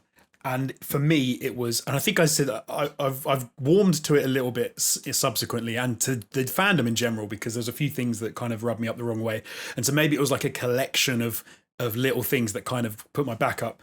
But what I took away from that trailer and the fact that they're making the Batman like with Robert Pattinson was almost like, how many times are they going to say, we don't know what to do? We don't know how to compete with the MCU. Therefore, what we've decided to do is just keep making the same bloody movie again and again. Which we'll just iterate on Batman because that's the only leg we've got to stand on. It's the only avenue we can go that people seem to like. Because the thing the MCU have got, and I guess that they had this like before, is that they have a whole like squad of characters that people care about. They've got and they've made a whole load of movies about each individual person. They've tried to do it with DC. They tried to do it with Aquaman, with Wonder Woman, like Flash. Obviously, he's getting a movie. But no one. It doesn't seem as though people care as much about those characters. Even like Wonder Woman, which I think was a very well received character. Yeah, I kind of hard disagree with that, because I think Aquaman, when it came out, was I think it was the highest grossing. Yeah, but it was solo trash. superhero. Like, don't it throw was. money It at wasn't me. good. It wasn't Don't good. throw money at me, man, because we can do that with video games all day long. And if I start telling you the games that made the most amount of money, then that doesn't equal the best games. Like, come on. But what I'm saying is, if you're saying that people don't care, but the money shows that the people do care because they go and see it, it's got nothing to do with the state of the actual film itself. The film could be trash, but it's people see an Aquaman film and they're like, I'm going to spend money to go watch an Aquaman film because I care about the character. Same with Wonder Woman. Wonder Woman was a success, both financially and critically, actually. So but I kind of think that the problem they've got is that they can make a movie that makes money, right? They can do like Aquaman. They can do one that makes money. But can they make a brand out of Aquaman? And I don't think they can. So I think like the way you can with Iron Man, for example, or Thor, I think they can make the money in one go, but then I think they struggle to push it into we've made a whole lot of money. Similar to what they did with Captain America in Marvel. I think they would love to have made her into a brand, but it just didn't seem to take in the same way that it maybe taken with some Captain of the other characters. America is a male. Captain Marvel. Captain Marvel. Okay, yeah. Because I think they wanted to make it seemed like they wanted to make that into a brand, but it just hasn't really taken off in the same way. Dude, maybe because she came so late in the MCU. I'll be honest. I think you're living in a bit of a cocoon. I think. Yeah, no, it's just like maybe because I'm not with I'm not like down with the comic book crowd, and I'm not a big fandom guy of Marvel or DC. You're not down with the sickness, yeah. But so for example, Joker I thought was great. I thought was a really good take on a modern sort of twisted look at a comic book thing. I really liked Watchmen. I know there's some people who didn't really like that. I thought that was a fantastic movie as a comic book movie. Watchmen, like it's a surname, Robert Watchman. Yeah. Watchmen. Robert Watchman. Watchmen. Attorney at law. Watchmen. They're the Watchmen. They're the Watchmen. They're the Watchmen. Watchmen. I've never called it Watchmen. I say Watchmen. Whatever. Watchmen. That's weird to say. Hi, nice to meet you. I'm your new neighbour, Ron Watchman. Oh, that sounds horrible to say it like that. Have I been saying it wrong all this time? Oh well. Maybe. Maybe we've been saying it wrong. Let us know in the comments down below. #engagement. Wow. And maybe I'm totally off, but it would if they made the same Iron Man, if they made Iron Man again and again and again with different people playing Tony Stark, and they did it. I think we said the other day they'd done 7 in the last 30 years Batman films, which seems like, and that's not including sequels. I don't think is that included. That can't be including. No, sequels. it must be including sequels, dude. Maybe it must be more. It was. Sorry, there've been 7 Batmans in the last 30 years, is what I'm saying. No. There have been. Keaton, Kilmer, Clooney, what's his name? Christian Bale, Robert Pattinson, and Affleck. There have been 6. There have been 6 Batmans, not including sequels. So movies, they've got to be about 10, 11, 12 movies in the past 30 years. That is a lot of pumping out one character.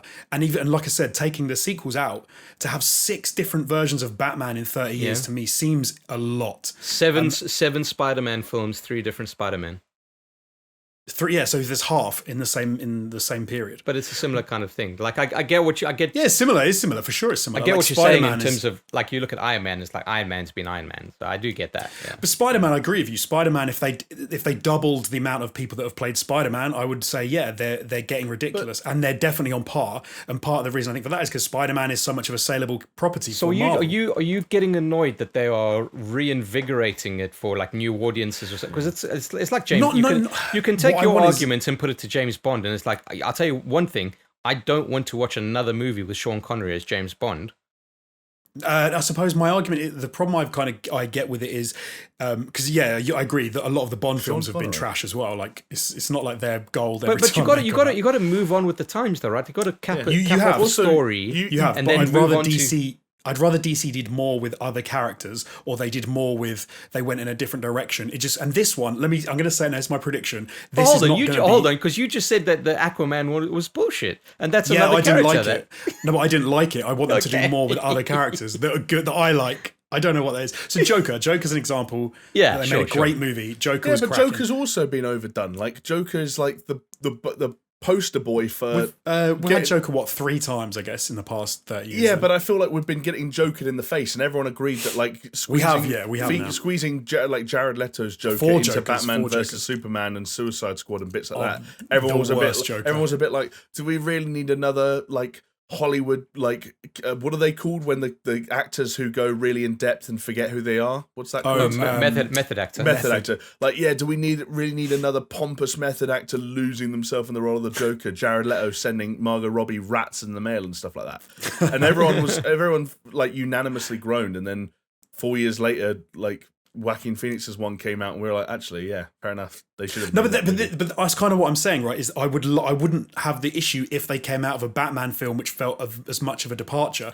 This, to me, the trailer for this was like, how do we out Bale Christian Bale from how gritty? How is Yeah, this? but you're forgetting that there's been a Batman in between. Yeah, there's Christian been a Batman Bale. in between. But I don't think that means that it's irrelevant that there was a super gritty Batman series that everyone said was actually really good reimagining of the Batman. I could just as easily say that Joaquin Phoenix's Joker had more in common with Heath Ledger's, but our palate cleanser was the fact that we didn't like Jared Leto's. So you could say Robert Pattinson's might have stuff in common with Christian Bale's. I don't think they were very similar at all. I don't think they were that similar. But they were. So then your point doesn't really make. No, any they sense. were more tonally similar, and the same argument is that we had a bad one in the middle that made us want something else. Oh no, but sorry. So I was kind of saying like that seems like quite recent that we've had the Nolan trilogy that was that I thought was really good. I think a lot of people really liked. It kind of feels like now they're trying to outdo that by going almost a decade more ago, gritty and more dark.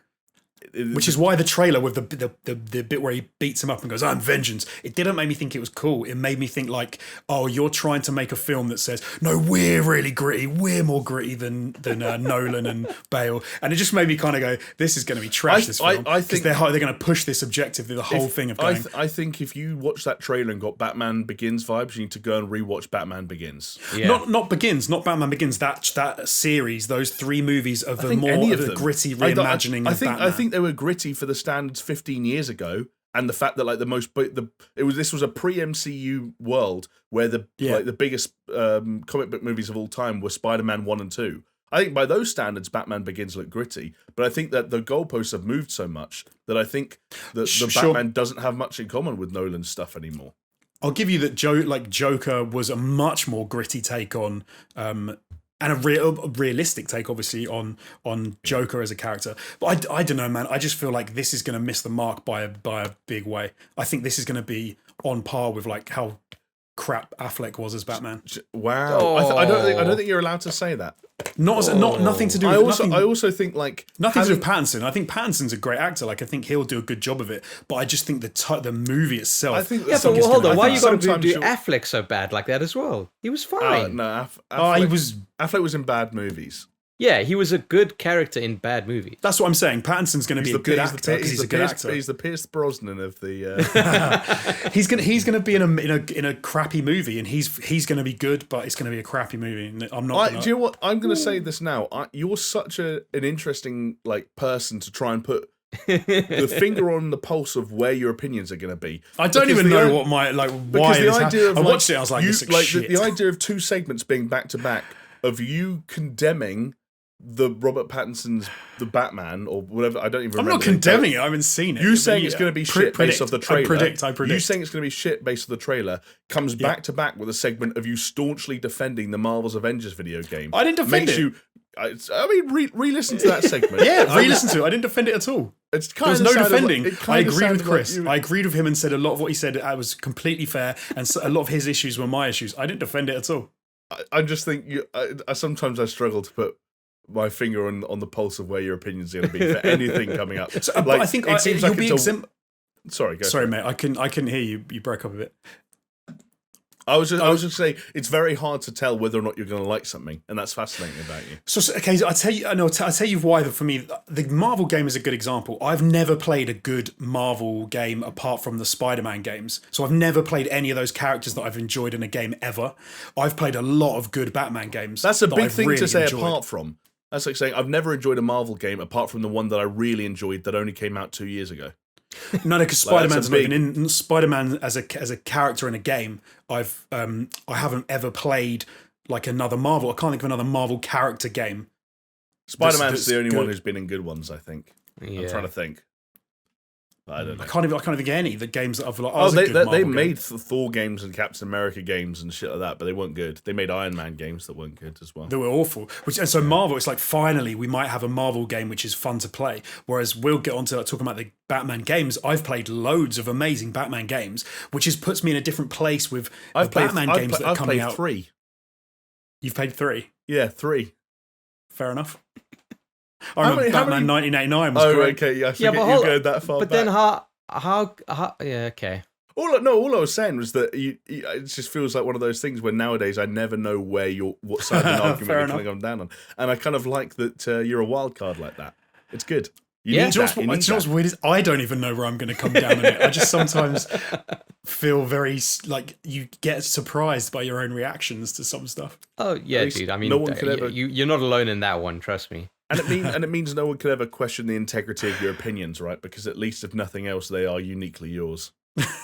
Which is kind of useless when people are saying, "Well, is there an irrelevant opinion then?" But we'll see. Hey man, we'll see. Like it looks fine, and Pattinson will be. I'm sure he'll be good. I just think the film's going to be. I just can't see it being. Yeah, I think it will be bad. I don't know. I just think it'll be bad. Fair enough. Oh, We'll know in a couple of years, I guess. Yeah, look forward to the But Batman. let me, because I did like Batman Returns, so let me just put that. No, Forever. Which one's on with the Riddler? Forever. I don't know. Yeah, Forever. That's Forever. Yeah. I liked Batman Forever. Yeah, not Returns. I I liked it as well, but that's also because I was fucking 8-year-old. Yeah, me too. 8 years old and probably like scratching my arsehole and sniffing it. But anyway, that's the thing with all these comic book characters is like our age differences. Oh, hold on. Am Chris I back? Frozen. I'm back. Okay. Oh, hold on. It's still Yeah, touch you're and go. I think we're fine. I think we're okay. No. Okay. No. I don't know what's going on. Talk to me, boys. Talk to me. Are you okay? You okay? You look okay. Yes, I'm okay. We're not even going to cut that up because it's just fun. It's a fun time, really. The realities of pandemic podcasting. We're gonna All right, Look, please don't be mean. All the people who know better than me, and don't be mean. This is just no my one opinion. be mean. No one be mean. No one's going to be mean. There's no. No, I don't really calling care. you- Be mean if you want. It's fine. Except for calling you a dingus. I don't think anyone's going to be mean. You dingus. No, you don't. No one called Jonesy a dingus. We're all just being honest here. We're all sharing our opinions.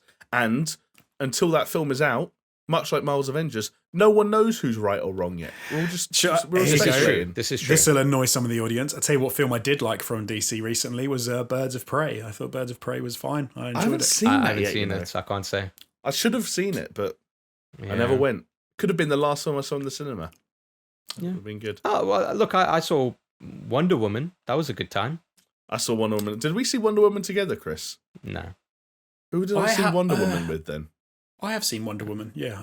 Is there a second Wonder Woman It's coming out soon. Yeah. coming out? Right. Okay, I've seen the first one. Yeah. Yeah, there's Yeah, been Wonder there's Woman been a- 1984. There's been a couple of trailers already. They've Yeah, got, which was also at the Fandome. I forgot to It mention. was at the Fandome. Yeah. the Fandome. Kristen All right, but Wiig's anyway. Cheetah. Listen, two things, okay? One thing before we move on to the actual game segment, because we're a gaming podcast after all, the 5-star one at that.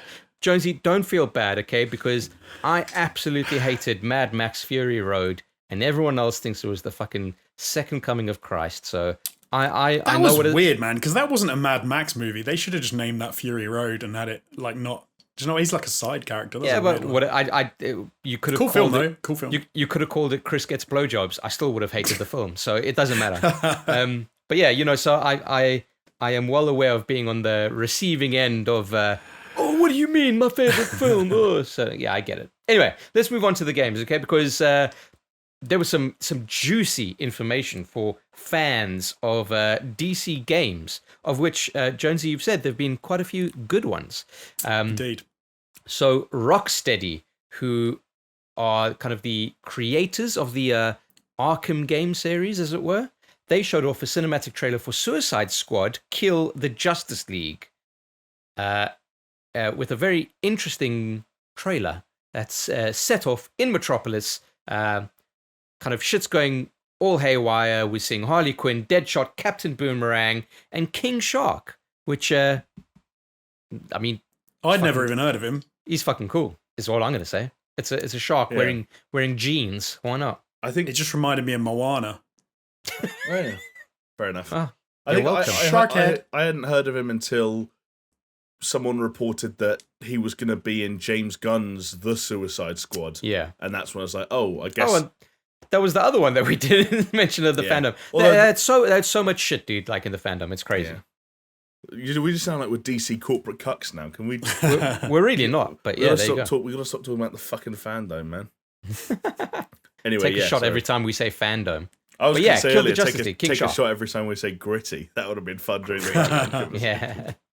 But yeah, so apparently the game will take place in an open world metropolis with 1 to 4 players, each playing as a character. I don't know how they're going to do if we all want to play as fucking King Shark, what's going to happen? But anyway, but if you're not playing with friends, an AI will fill in the non-player roles, much like what we presume would happen in the Marvel Avengers.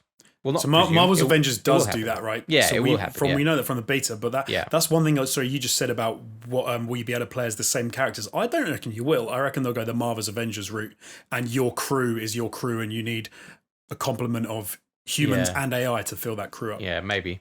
But they showed off some really good looking graphics, and I wonder because they kind of like towards the end of the trailer hinted at what the gameplay would kind of look like. But then again, it's just a cinematic trailer. I don't know. It's maybe too little to read into. But I definitely like the flavor that they're going for. With like towards the end of the trailer, there was a Superman that seemed to have been maybe being controlled. The theory going at the time is that the Justice League itself is being controlled by Brainiac. So I couldn't find. So I heard that rumor, but then I couldn't find anyone confirm whether they're being controlled by Brainiac or someone else or whatever. But he's got like red eyes, isn't he? So he's obviously like feeling purpley red. I think it's fucking cool, dude. I think it's an interesting take, and Rocksteady obviously has a pedigree, and I'm okay to give them the benefit of the doubt. Am I right in saying that this is purely next gen? It's not like it is made for next gen. It's coming 2022. It's 2022 release date, so I don't think it'll be. Yeah. But they said as well, like it's a continuation of the Arkham verse, which was a cool little point they made. Yes, not necessarily a continuation of the Arkham stories, but in the Arkham world, as it were. Yeah, I guess so. Yeah, I'm down for it. Yeah, what are you guys thinking? I think that's cool. Like I'm glad that they're keeping that alive, because obviously we know that WB Montreal's game isn't like it's a different universe. Doesn't take place in the same one, so. Yeah, well, maybe let's cover that as well, and then we can talk about both of them kind of like in relation to each other, I guess. Because Warner Brothers Montreal showed off a trailer and gameplay for Gotham Knights, which is a bit of an interesting one. A little bit of a, how can you say, a bit of a contentious point with this one, because the trailer starts off basically informing the viewer that Batman is dead, effectively. He dead. Batman dead. So Batman is dead, and everything else is left in the hands of Batgirl, Robin, Red Hood, and Nightwing, which I think is a very interesting shakeup. It probably doesn't bother me as much as it bothers a lot of people on the internet, but there you go. Also, that Batman is not going to be dead. He's going to come out like 3/4 of the end. He's going to be like, "Oh, I was alive the whole time." Yeah. Blah blah blah. But this is current gen and next gen, from what I understand. It is going to be a cross release, and it is 2021. So the campaign can be played either solo or in 2-player co-op. I don't know. So I think it's a really good idea. The gameplay was pre-alpha for what it's worth or what it's not worth. I'm down for both of these games existing. I do lament the fact that we don't have an actual game where you play as Batman, but you take what you get. Yeah, I think some people felt there was a bit of Batman fatigue around the time of Arkham Knight, which is why I'm a little bit surprised to see the backlash to this being so severe. But then I guess I know some people are still very invested in that idea of, hey, we just want a Batman game. But then you wonder, like, if Rocksteady were always going to take their story and their lore with them, then maybe Warner Brothers Montreal looked at the options and were like, we could make a Batman game, but it would have to be an entirely new take on Batman and an entirely new Batman, and maybe that seemed like too much or too daunting. Oh, right, That's why they killed them off. Easier to just not do Batman. Yeah. Like, maybe that was part of it, because it's always hard to know. Obviously, these games, especially the Suicide Squad and whatever came before it, have been in some kind of development for so long, and there have been so many weird rumors. It's always hard to know in what order things came around and what informed which decisions, but I can't begrudge them too much for wanting to do something different. Not least of all because it felt like their reputation up to this point was defined by the fact like they were the studio that made the bad Arkham game, and I can see why if you worked there, you'd want to be like, no, we're going to put our own stamp on this thing. We're going to do something different. I think as well, like I was thinking exactly the same thing, Jamie. There's a weird thing in that I think just not having Batman in the game kind of separates it from being, you wouldn't then necessarily look at Origins and go, well, they made Origins, it wasn't great. And now they're doing another one. How's it going to follow on from Origins? They've kind of given themselves a whole new, like, they've given themselves a restart, and with that, with none of those bad points taken over from Origins, which I think is a good idea. And I'm psyched that it's got different characters in. I think they're close enough to the Batman characters, but not Batman. I think it's cool. I like the fact they've done this. Yeah. I think it looked really good. I know you guys kind of had a bit of an issue with some of the pre-alpha gameplay that they were showed off, which I thought looked fine. Like you put us, so I was having a discussion with Jamie before we started recording and saying like, what does pre-alpha fucking mean? Because in my mind, pre-alpha is like you don't have any fucking graphics and you just got blocks moving it, like. But it for all intents and purposes, it's a vertical slice. But I thought it looked quite smooth. Obviously, in the gameplay they were showing off, it seemed like there were times where there were like massive frame rate drops. But whatever. Yeah. But it could have been. I thought maybe that was the stream, but I don't think it was because I watched it again with different sources and it was not great. Yeah, the official trailer had it as well, so I don't know what was going on there. But I can forgive that because they put that thing like, hey guys, it's fucking pre-alpha. There's time to kind of sort that shit out. I thought it looked gorgeous. I think it seemed like it played really good and really fluid. And I liked some of the ideas that they got going on, like tag team takedowns and the skills with little stamina bar, etc. I'm cautiously optimistic for it. No, I'm not even cautiously optimistic for it. I'm optimistic, full stop. I am. I'm a bit colder on it. And I've learned more since, and it's kind of brought me around because I think it was an IGN interview with a producer, and I think it was the creative director, where they were sort of like talking about some of the features, and it's warmed me to the game in general. But the few things I didn't like about it, so I had no problem with the graphics, like the pre-alpha graphics stuff. I think Jamie nailed it when I think the other day he said pre-alpha means they can say pre-alpha doesn't mean anything about how the game actually looks, so anything you say about graphics is irrelevant. So it's a get out of jail free card, right? It means they can put out whatever they want. And they're right, like it's too early a stage for us to judge graphics, but if they're an indication of where they're going, it's fine. I mean, it looks fine. For me, it was more of like the thing that worried me a little bit was that the gameplay and the way that the interactions and stuff, I just would have liked to have seen a game that was a little bit more removed from like the cookie cutter Arkham-esque. It feels like it could be Arkham Knight DLC for me from what they showed off. With some kind of in our WhatsApp discussion, what did you call it? Early PS4 era game. Yeah, mid. I suppose mid because Arkham Knight is like mid. You said I said early. But I was thinking that Arkham Knight was earlier in the PS4 life cycle. So you don't think that from what you saw there that they've advanced or progressed more? It doesn't look like it. Like even some of the specials they were using, the fact that they've now introduced a stamina bar, which has like, so that for anyone who didn't see it, you have in the bottom left-hand corner, you have a little purple bar with like for the character they were playing, I think it was Batgirl, who has 4 stamina bars by this point in the game, which was, I think they said it was like 5 or 6 hours into playing as Batgirl. Yeah. And when you use a special move, you burn a 1 lump of stamina. I guess if you use a super special move, you'd burn all 4 lumps, or bits. We've all seen it a billion times before. And that one of the special moves she uses where she summons bats to like mess with an enemy. It just looked kind of like, I don't know, man. I wanted to be wowed by a next gen Batman Gotham City game, and I felt like. So you said this was PS4 as well. I didn't realize it was PS4. I may be wrong on that. Actually, thinking on it. Okay, I'll fact check while you guys are looking. All right, because it's 2021, right? And if this is a PlayStation 5 early in the life cycle PlayStation 5 title, I just feel like I wanted to see more of an advance. So they've even got like this, and again, this might be just thing that you see in this game because of whatever, but there's a section where she goes up to a door, holds a button to open the door, and then she has to squeeze through like a little area to get into another area, which we've all seen PlayStation 4 again and again and other consoles, because it's like loading screens. It's not very dynamic. It's done for it isn't done for storytelling. Like, and next gen's not meant to be that. Yeah, we've already heard about new people making games that have said you're not going to see any of that. Like, I think Cyberpunk is where they've said you will never see anything that is obviously a little mechanic in order to enable loading. That world exists, and that's coming out end of PlayStation 4. So I don't know. And some of the combat, some of the interactions, some of the AI that looked like the AI was kind of dumb. Like, it ran straight past Batgirl at one point when she was fighting another character, and it could have been they're just getting, I don't know. There's little things like that made me think, come on, guys, where aren't we further along? But you see, I saw those things and I was like, yeah, that's the pre-alpha stamp that they saved themselves with. And yeah, you could absolutely be right with that.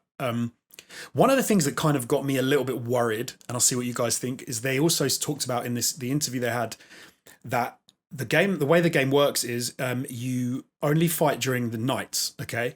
And in between each night, you go back to the Belfry, and that is where you do your upgrades. You can change characters because you can play as all 4 of these characters. You can play through the story and change as you go. You don't have to stick to one character, or you can if you want. And you can level that character up. To me, this rings out again of the way Marvel have done the war table thing, which I don't really like. The way that you go back to the hub and you look at your missions and stuff. So they're saying, like, you prep for the next night in the Belfry, and then you go out and you do another night's being a superhero. It could be cool, but it also kind of had me thinking it could be kind of shit. Yeah, I guess the saving grace is that they haven't explicitly said that this is a games as a service, which is... They've said it's not. They explicitly said it's not. Yeah, so Marvel Avengers is that games as a service, so that it makes sense why they would do that war table thing, and you don't have to travel from one section to another. You just go back to your helicarrier and then war table, go to the next one. But with this one, maybe it's more a case of like it's not needed for that kind of thing. So maybe it's more like a palate cleanser and maybe a breathe or whatever. But yeah, it is kind of a strange. I don't know. There also something else which worried me, and I don't know if you guys read this, but they also said the Belfry is a great place to go to, and it's really useful for them because it's where I think the suggestion is they won't be wearing their masks. The characters can interact and talk to each other, and that's where they can do a lot of the exposition and the story. So then it kind of made me worry that you're not going to see any story exposition, much character interaction or cutscenes outside of the Belfry, which made me think this sounds like a bit of a weird setup for a game. I've got to go back to a place to get story, to go out, to do missions, to come back. I don't know, man. I don't think. I mean, you'd hope that it's not going to be something like that. And right? I'd be very surprised if this Belfry stuff existed at the expense of like a truly open world. Like, sure, I doubt there's a setup where you have to go back to a certain. Well, maybe it's probably like story progression, right? Like so to progress to the next night, they've said so you have multiple villain quests happening at a given time. So the bit of the gameplay was halfway through Dr. Freeze's quest. So multiple missions for each I'm villain. envisioning a scenario where like you've got a normal open world, you do all the story missions, but like before the next story mission pops up, you might have to go back to a location, watch a cutscene, and then you're technically, although it's another night, you're just back out in the open world again. Exactly, yeah. That's what I understood as well. I don't know. But it's probably used as kind of like story progression gating, right? So in other words, right, especially it actually makes sense if there are multiple villain quest lines running concurrently. Okay, which is what they've said that will happen. Is effectively what they're trying to do is they're trying to stop you from finishing Dr. Freeze's entire storyline. And then you go to Poison Ivy and you start from the beginning, where it's more like you take Freeze up to 10%, and then you can take all the other villains' storylines up to 10% because that's what exists in night one. Yeah. Go to the Belfry, recover whatever it is, and then night two pushes the next progression for their story. So.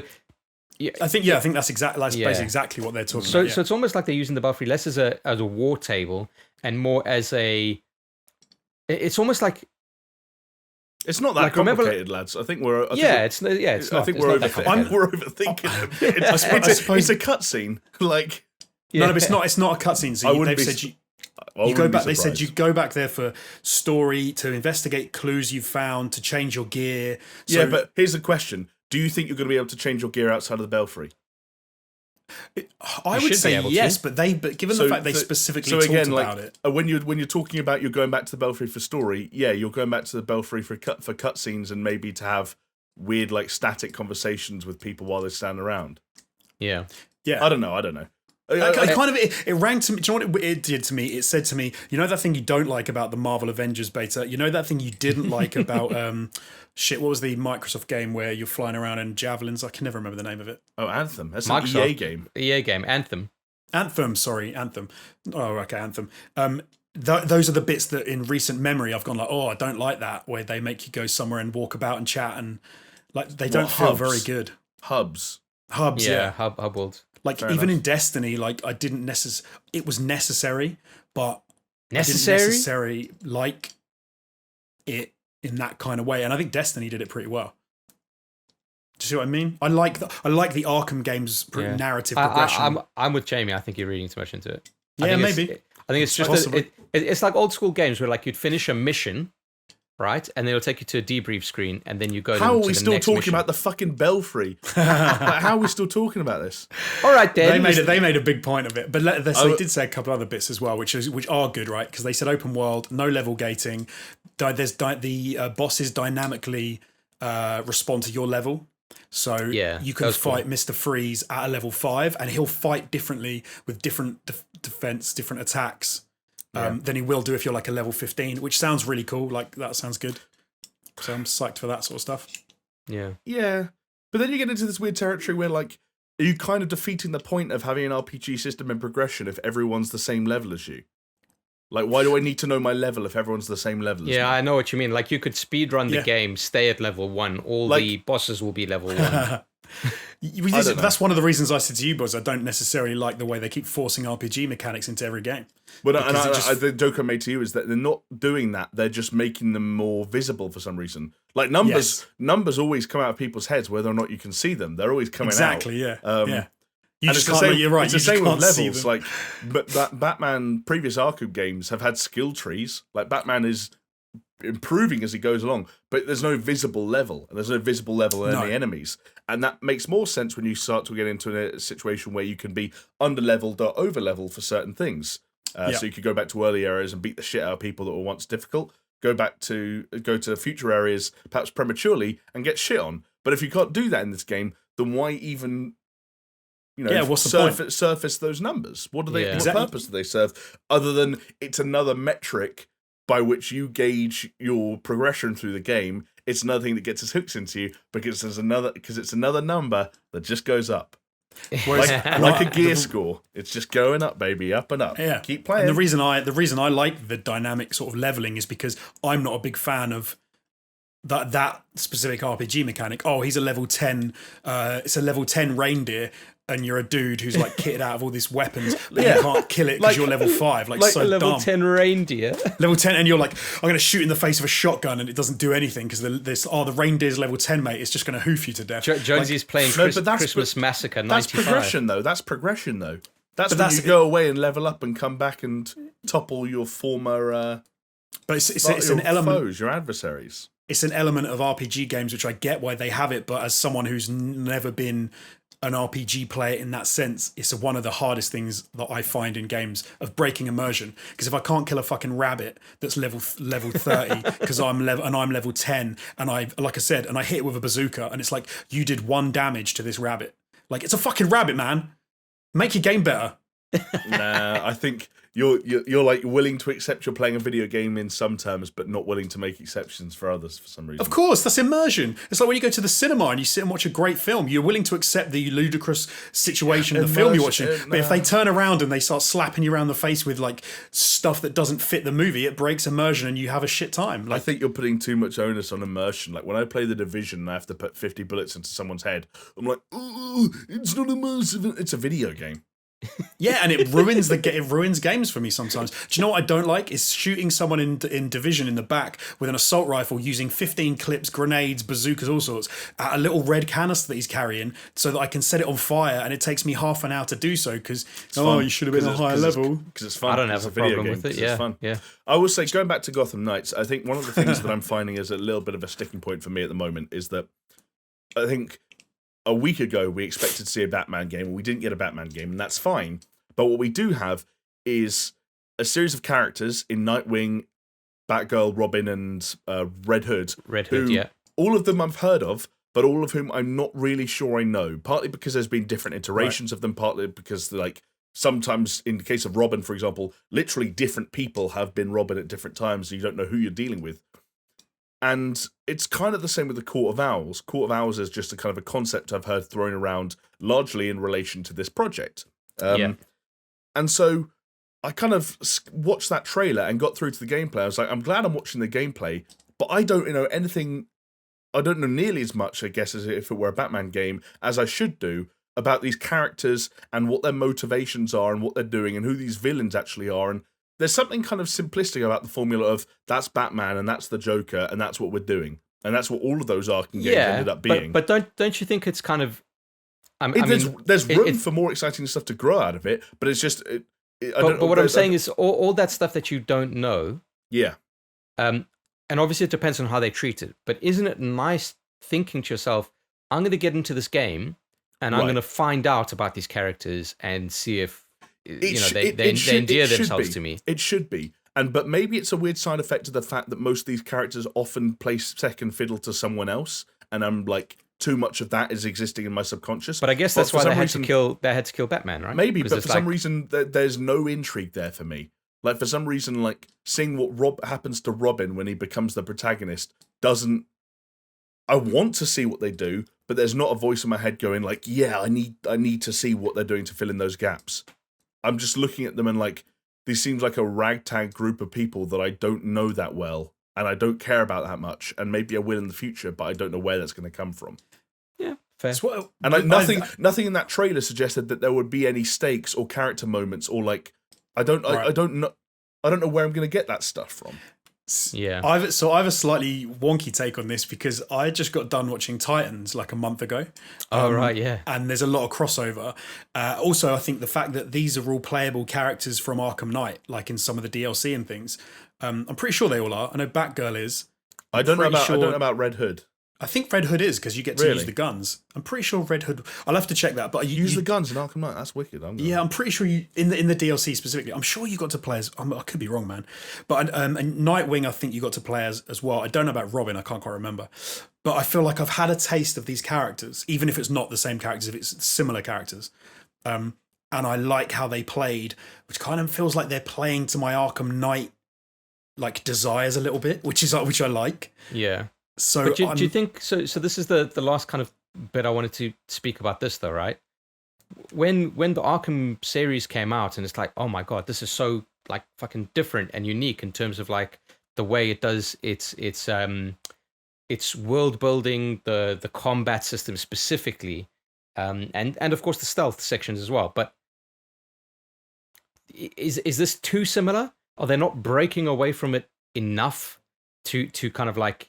See, I think you're right. I think that was my biggest thing, was they risk being too similar. Like, I like the fact that I feel a bit of an affinity with the Arkham series and Arkham Knight specifically with these characters. Like, I could be wrong about that, man, but I don't think I am. But the fact that it's too similar and it is supposed to be a different game from a different studio in a different time on a different generation feels a bit like they could have done something wholly different. Yeah. Well, not wholly. That's silly. Like, you know, the way that God of War iterated on God of War and it was incredible. Yeah, I get you. Yeah. I don't. Again, it's one of those things like, don't ask me what that is because I couldn't tell you. I wonder if that's where the Rocksteady things come into it, though, where it's like Rocksteady are the studio who are given the seal of approval to go and try something that was a little bit more removed from what they'd done before, and WB Montreal were literally the ones who were like, no, you're literally an extension of us. You're just going to make more games.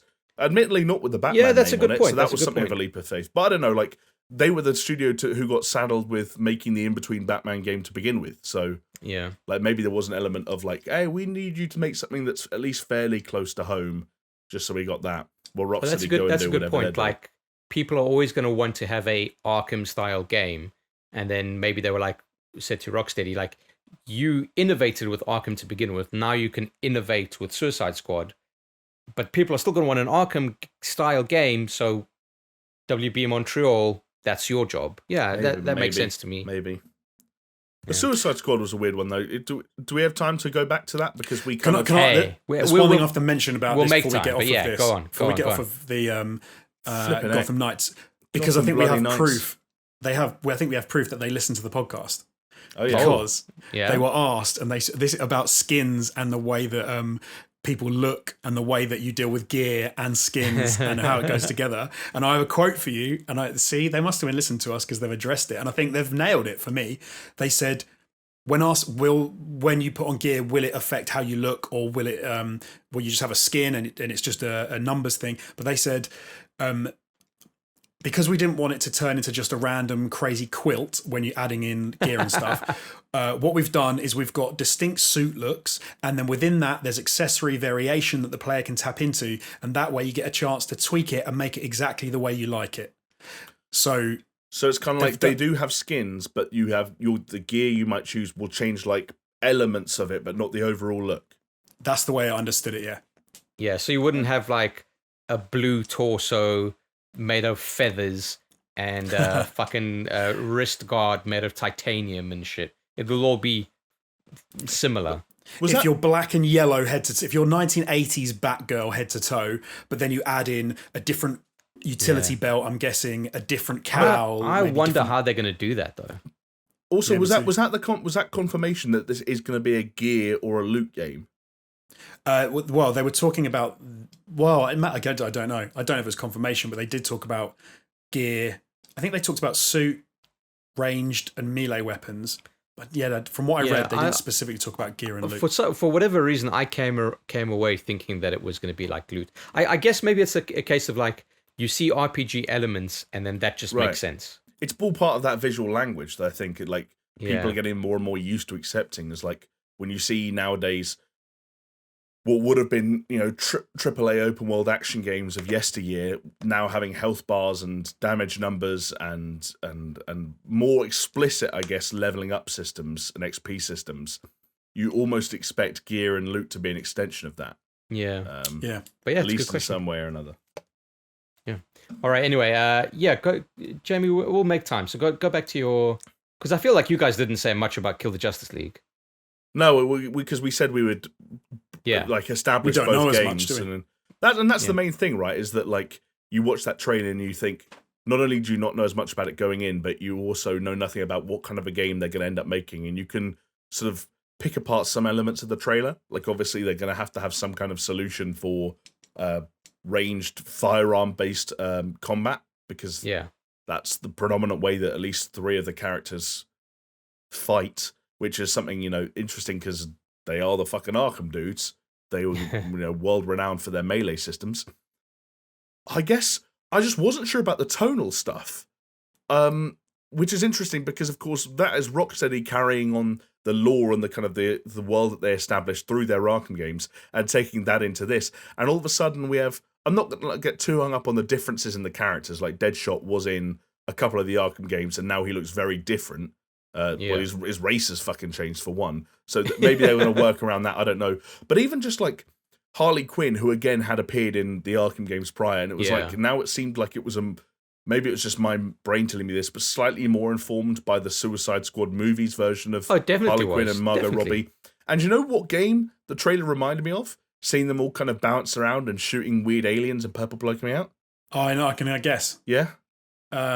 Shit! I just you're gonna get it right because you played it recently. What's it called? Sunset Overdrive. Sunset Overdrive. That's the game that reminded me of, and I was like, Rocksteady can't really be making a Sunset Overdrive with Suicide Squad characters, can they? But like, they're all wisecracking. They're all telling jokes. They're all effing and blinding. They've all got weird traversal mechanics because Deadshot's got a jetpack and King Shark seems to be able to jump really far, and Harley Quinn has a grappling hook and Captain Boomerang can teleport. So they've established all of that stuff. They've all got guns of some degree, or boomerangs or grenades. I think you're right, dude. And again, I know ultimately you're going to fight the Justice League, but looked like they were fighting. I'm going to have to double check it, but like weird zombie looking things with purple blood. Yeah, at some point. Yeah, they were on a rooftop, and there was like a couple of them, and one of them climbed up, and they shot it in the face. Or something. I can't remember what exactly it was that they were fighting. I don't know whether or not it's. Are they Brainiac's minions? Are they supposed to be? I guess. But like that's the thing. Like if the minions in this thing, like kind of so the minions. Imagine you just fucking killing the minions. That would actually be kind of an interesting little take. I don't know. I was watching this trailer and I was like, much like you said, Chris, you give them the benefit of the doubt.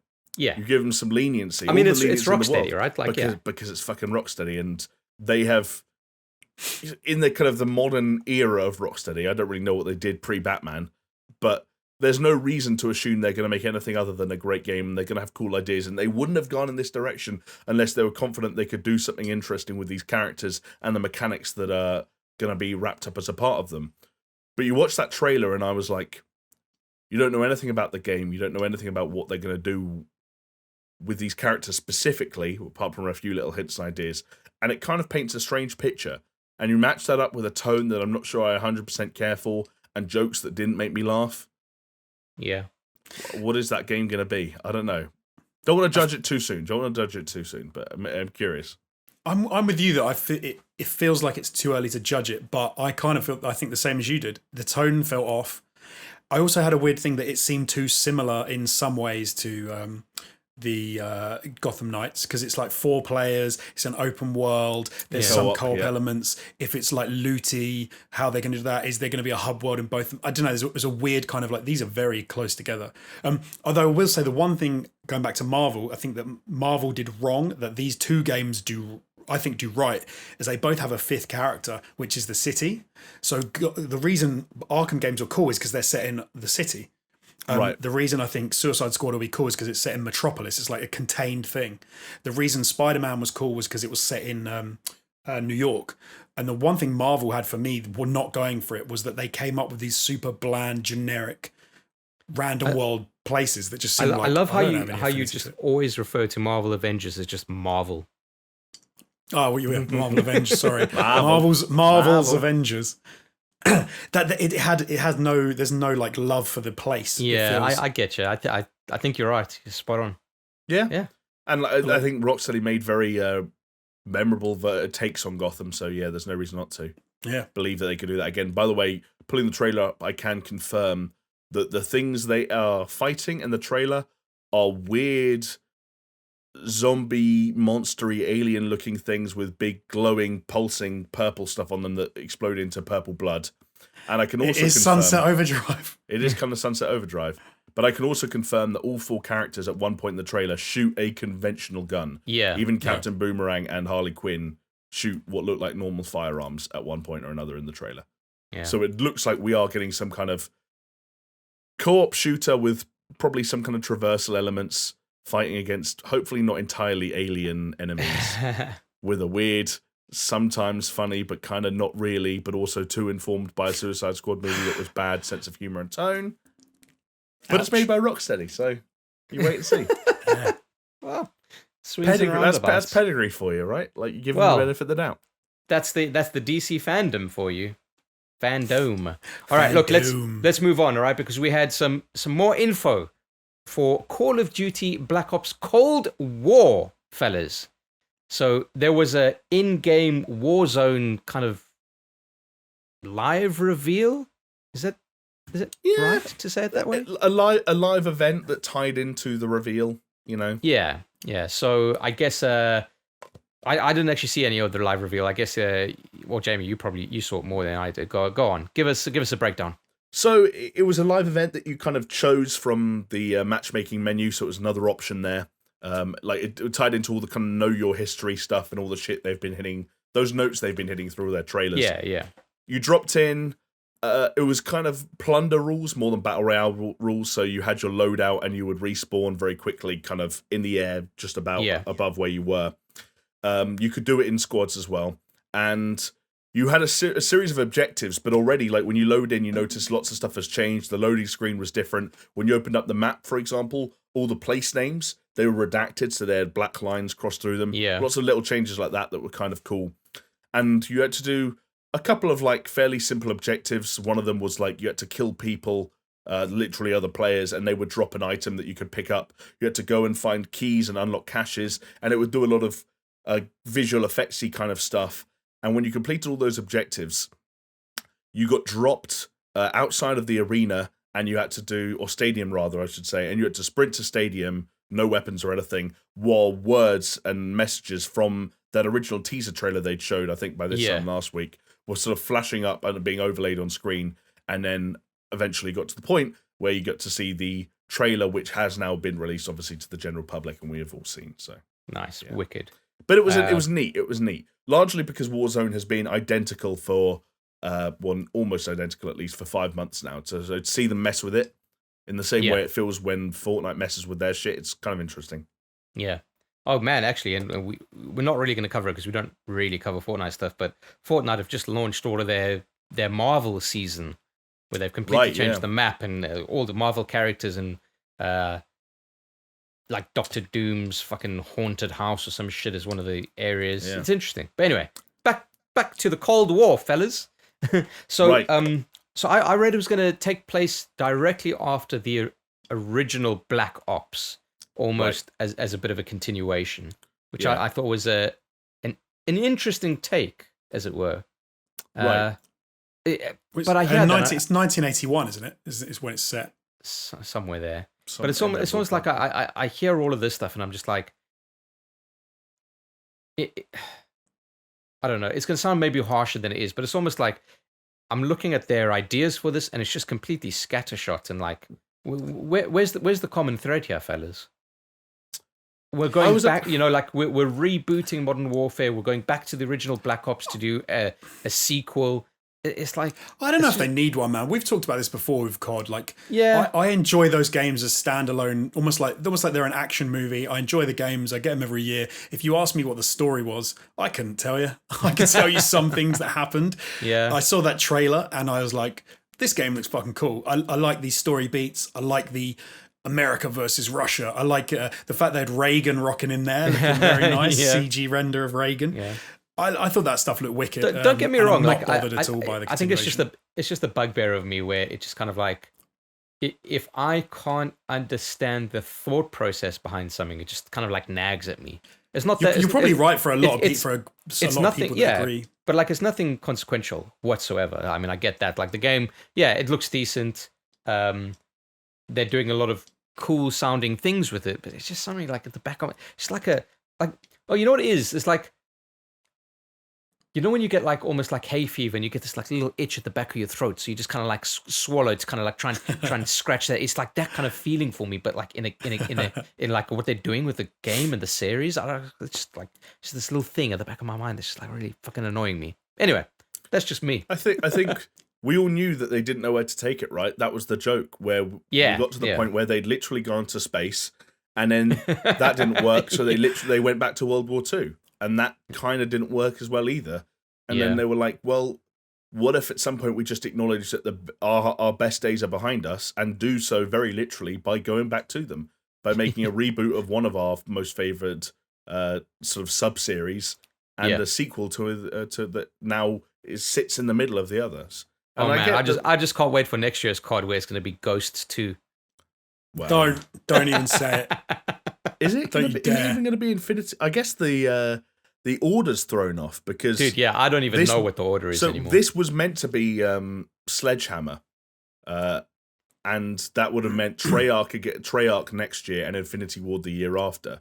But the issue was something was going wrong with Sledgehammer's game. It's all out there, and I don't really know the details. But that's why Treyarch have come in again and done another Black Ops game, which is why it was only 2 years ago since Black Ops 4. I don't know, does Sledgehammer get to go again now and get their slot? Or because Infinity Ward presumably would have been on the same timeline for what we presume would be a Modern Warfare sequel. Dude, the thing is that all of that happened even pre-COVID. I'm sure COVID is kind of fucked up that order even more. So I would say like, You know who's going to get the next COD next year? Whoever's fucking ready. That's a good Also, point. or in some cases, even some people who aren't. Yeah. Yeah. Dot. Yeah. I don't know. We'll see. But anyway, yeah. so the closed beta will be available for pre-orders, and the game First is gonna, on PlayStation 4 as well. Yeah. Filth. Well, Well. that's the marketing deal, right? No, Yeah, I know, exactly. yeah. And it's nothing new, I think, from PlayStation side. But also a release date of November 13th for US and Canada. I don't know what that means for the rest of the world, but there you go. I think they just said holiday. I don't think they Nah, specified. if that game comes out on a different day in the US as it does to the UK, there'll be riots. So Yeah. No, I mean like they just didn't specify. Like it's probably the same day, but it's just they just didn't specify. From what I Oh, can you see mean on for their the website, next just gen holiday. stuff? No. For the rest of the world, they didn't specify a date. They just said holiday, but it wouldn't. The idea that it won't come out on the same day I know- is not. I know that. Are you sure they did that for all platforms? Because I know they did that for the next gen stuff.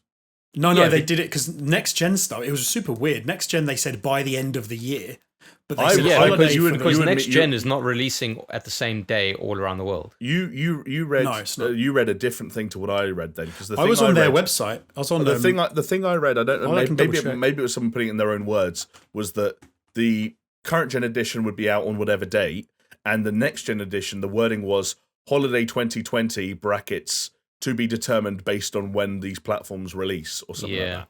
Yeah, that makes sense. Which makes sense. I'll give you I can give you the blurb on their actual website. if you Please want. do. Let's get this from the horse's mouth. Call of Duty Black Ops Cold War is scheduled for release globally November 13th for PlayStation 4, Xbox One, and PC on Battle.net. The Yeah, PlayStation there we go. 5 Globally. version. Oh no, sorry, that was me screwing up. My bad.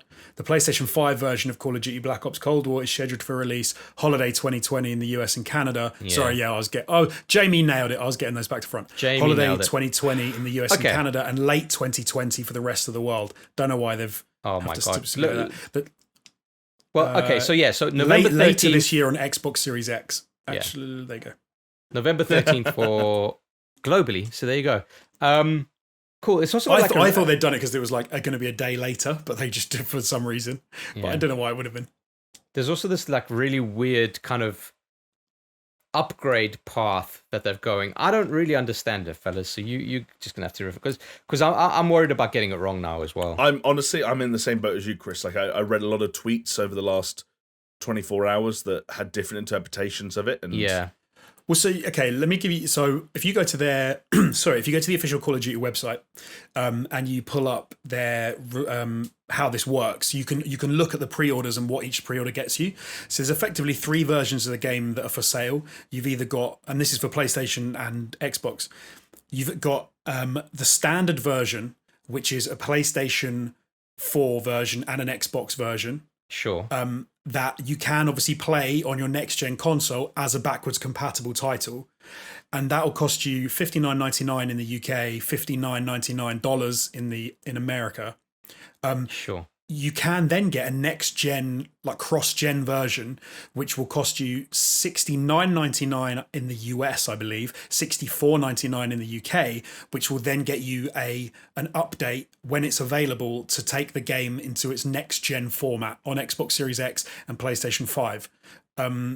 So you're paying for the upgrade.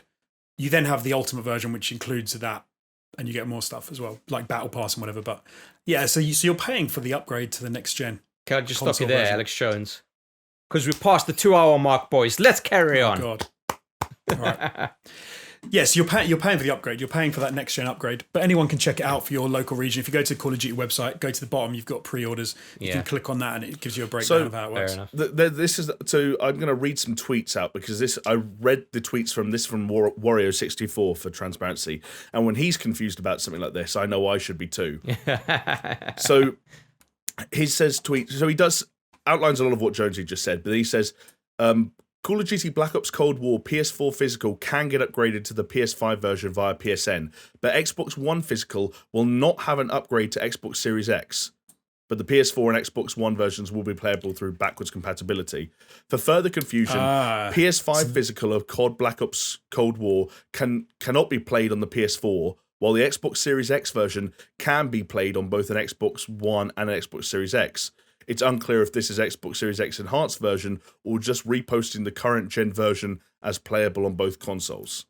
Let me just because I've just checked this does their to me? pre-order site. They are just talking digital, so I'm not talking physical. What I said was purely digital versions. You know what? All of this kind of it gives me the itch at the back of my throat. All of this, it's just fucking. What's going on here, boys? Anyway, so they're saying if you buy the physical version of the PlayStation 4 one, you can't upgrade it.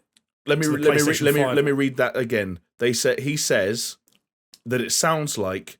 No, PS4 physical can get upgraded to PS5 via PSN. So if you get given a Call of Duty Black Ops Cold War PS4 game in a box, you can still upgrade to PS5 via PSN. But on the Xbox side, the Xbox One physical will not get an upgrade to Xbox Series X for some reason. But if you buy the Xbox Series X physical copy, you can play on an Xbox One. So it's almost like if you're going to get an Xbox Series X at some point, you can still get the Xbox Series X version of the game. Because the Xbox Series X version of the game, there's a weird shot of the box art side by side, and it says in the bottom corner, Xbox Series X and Xbox One games included. And it's the only version of the game with that label on it. So can I tell you the Megamind play here, fellas? Go on. Can you guess? Don't buy it. Just buy it on PC. For $49.99. You know, the next gen as it is already. So this is the next gen today. I know this sounds ironic coming from me, but who's buying a digital version of this game anyway? Like for reals. What? Sorry, who's buying the boxed version? Who's buying the boxed version? Jesus. Okay. Yeah. I got mixed up. Come on, I know you're a disc boy, but come on. Don't buy it. Tens of millions of people buy Call of Duty every year. A lot of it's done at Christmas, and I think a lot of it is probably done by mums. I will say that's true. That's so true. Yeah, I've got more physical COD games than I care to admit, and it's because on the years where I don't care that much, I don't buy it in November. I get my mum to buy it for me in December. Like my World War II is physical because I was like, I'll just wait.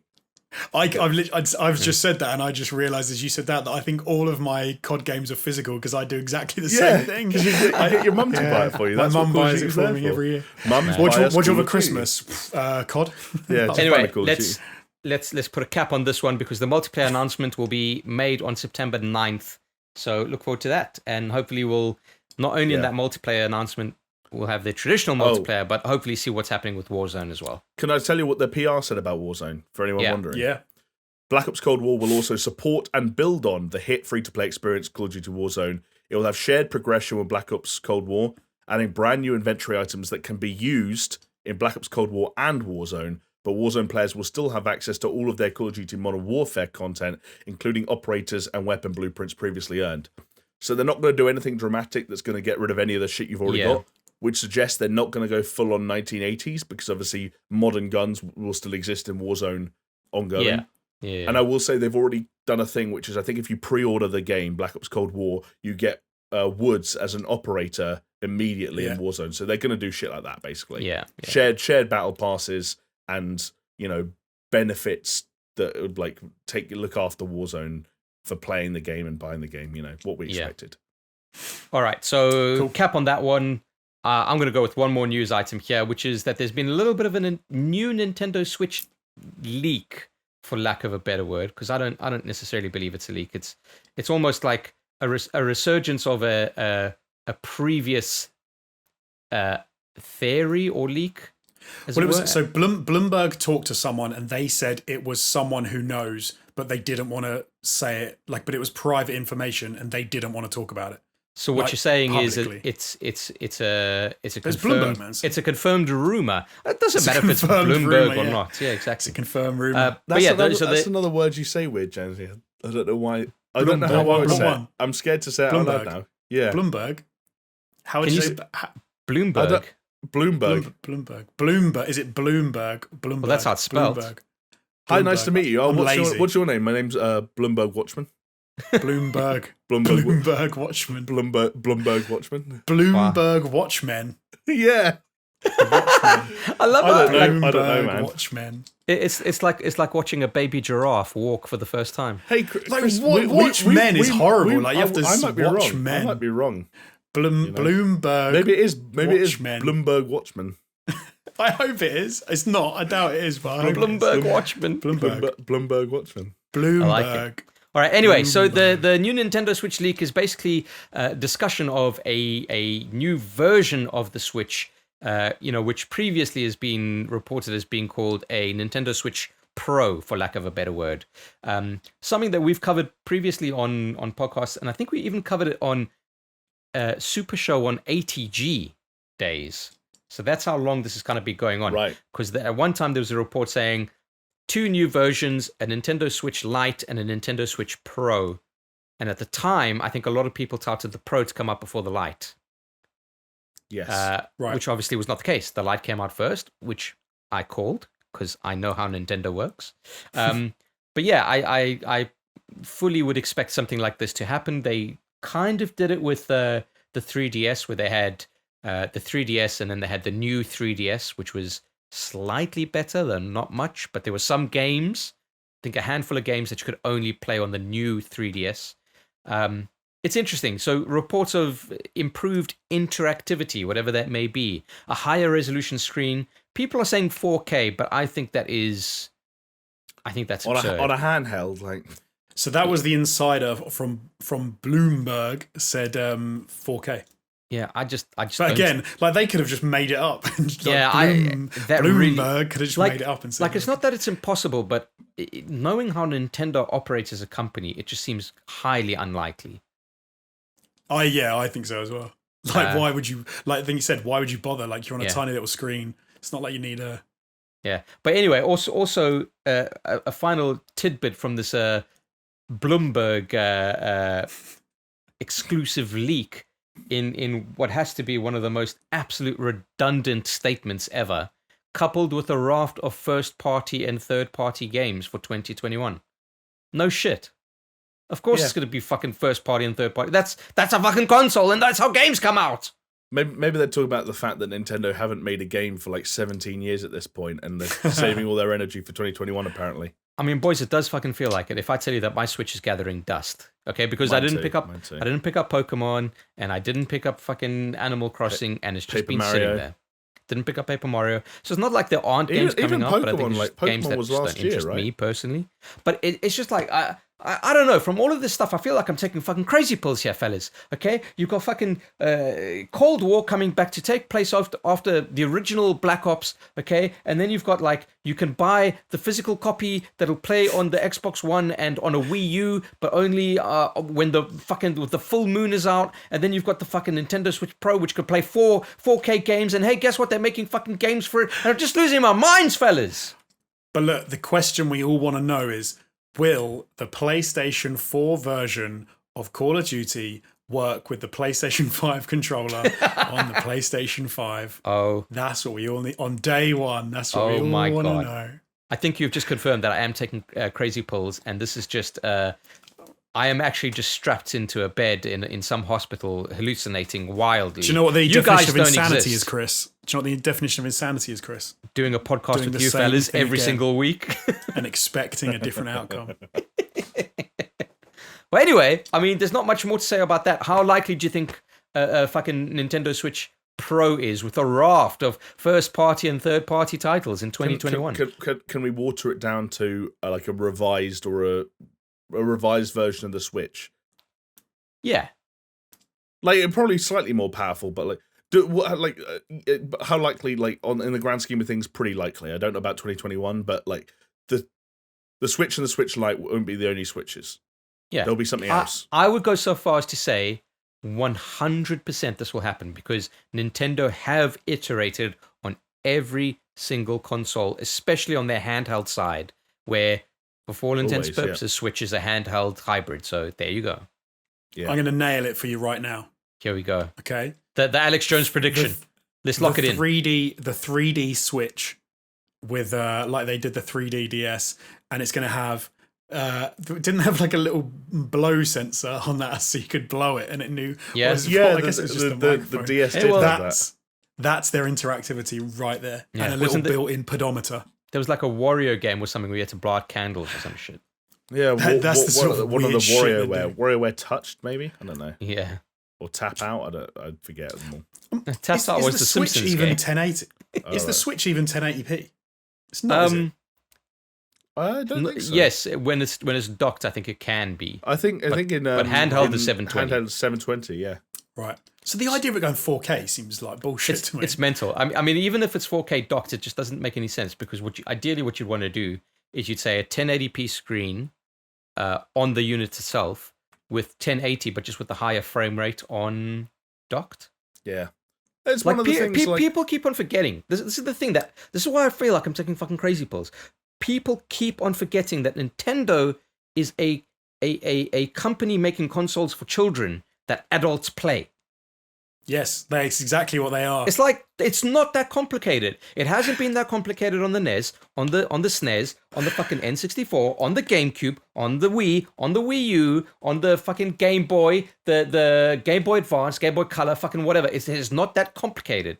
It's for kids. Can I clip that They're and gonna just play it back to you when you try and get a Nintendo game as your game of the year again? It's entirely possible that I will do, and it's not an issue because I said doesn't mean it's they're not games good. for kids that adults play. Oh, it's like when you go to a restaurant. Where are all the best menu items? They're on the fucking kids menu. Yeah, fucking chicken nugs. What? Give them to me. Yeah, if I go to some fancy French restaurant, they're like, "Sorry, sir, your pate's ready. Give me my fucking chicken nuggets." What? Pate's ready. No, what but like, are you talking I like about? get me the spaghetti bolognese and cut it up for me.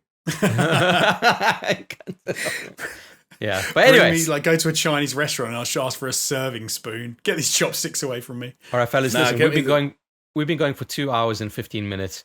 Please, can we cut this fever dream put a off? fork Because in it's fucking done. Let's get a bow, let's put a fork, and let's put the bow on the fork, and Chris, then put it in a box and put a lid on it. Hate to be the bearer of bad news, but you're kind of the host. So you can put, tie your bow. So not only are you responsible for how long it is, at least partly, but also you are the person that literally ends it whenever you want. I know. And with that, thank you so much for watching and listening. If you are watching on YouTube, then maybe check out the Spotify or iTunes version. Or if you're listening on a podcast platform of your choice, go check out the YouTube version and hit a subscribe, hit a like, hit a comment. Let us know all of that good stuff. Support us on Patreon if you would like to, but there is no pressure. We will continue doing what we're doing for as long as we can. Heaven help us. And with that, I think the only thing we need is a code word, and I've got it. It's got to be Blumberg Watchman, right? Blumberg Watchman. Blumberg Watchman. Blumberg Watchman. Attorney at law. Yeah, Blumberg Watchman, attorney at law. There you go. There you go. All right. And thanks for watching. And hey, we'll see you next week. Bam! See ya.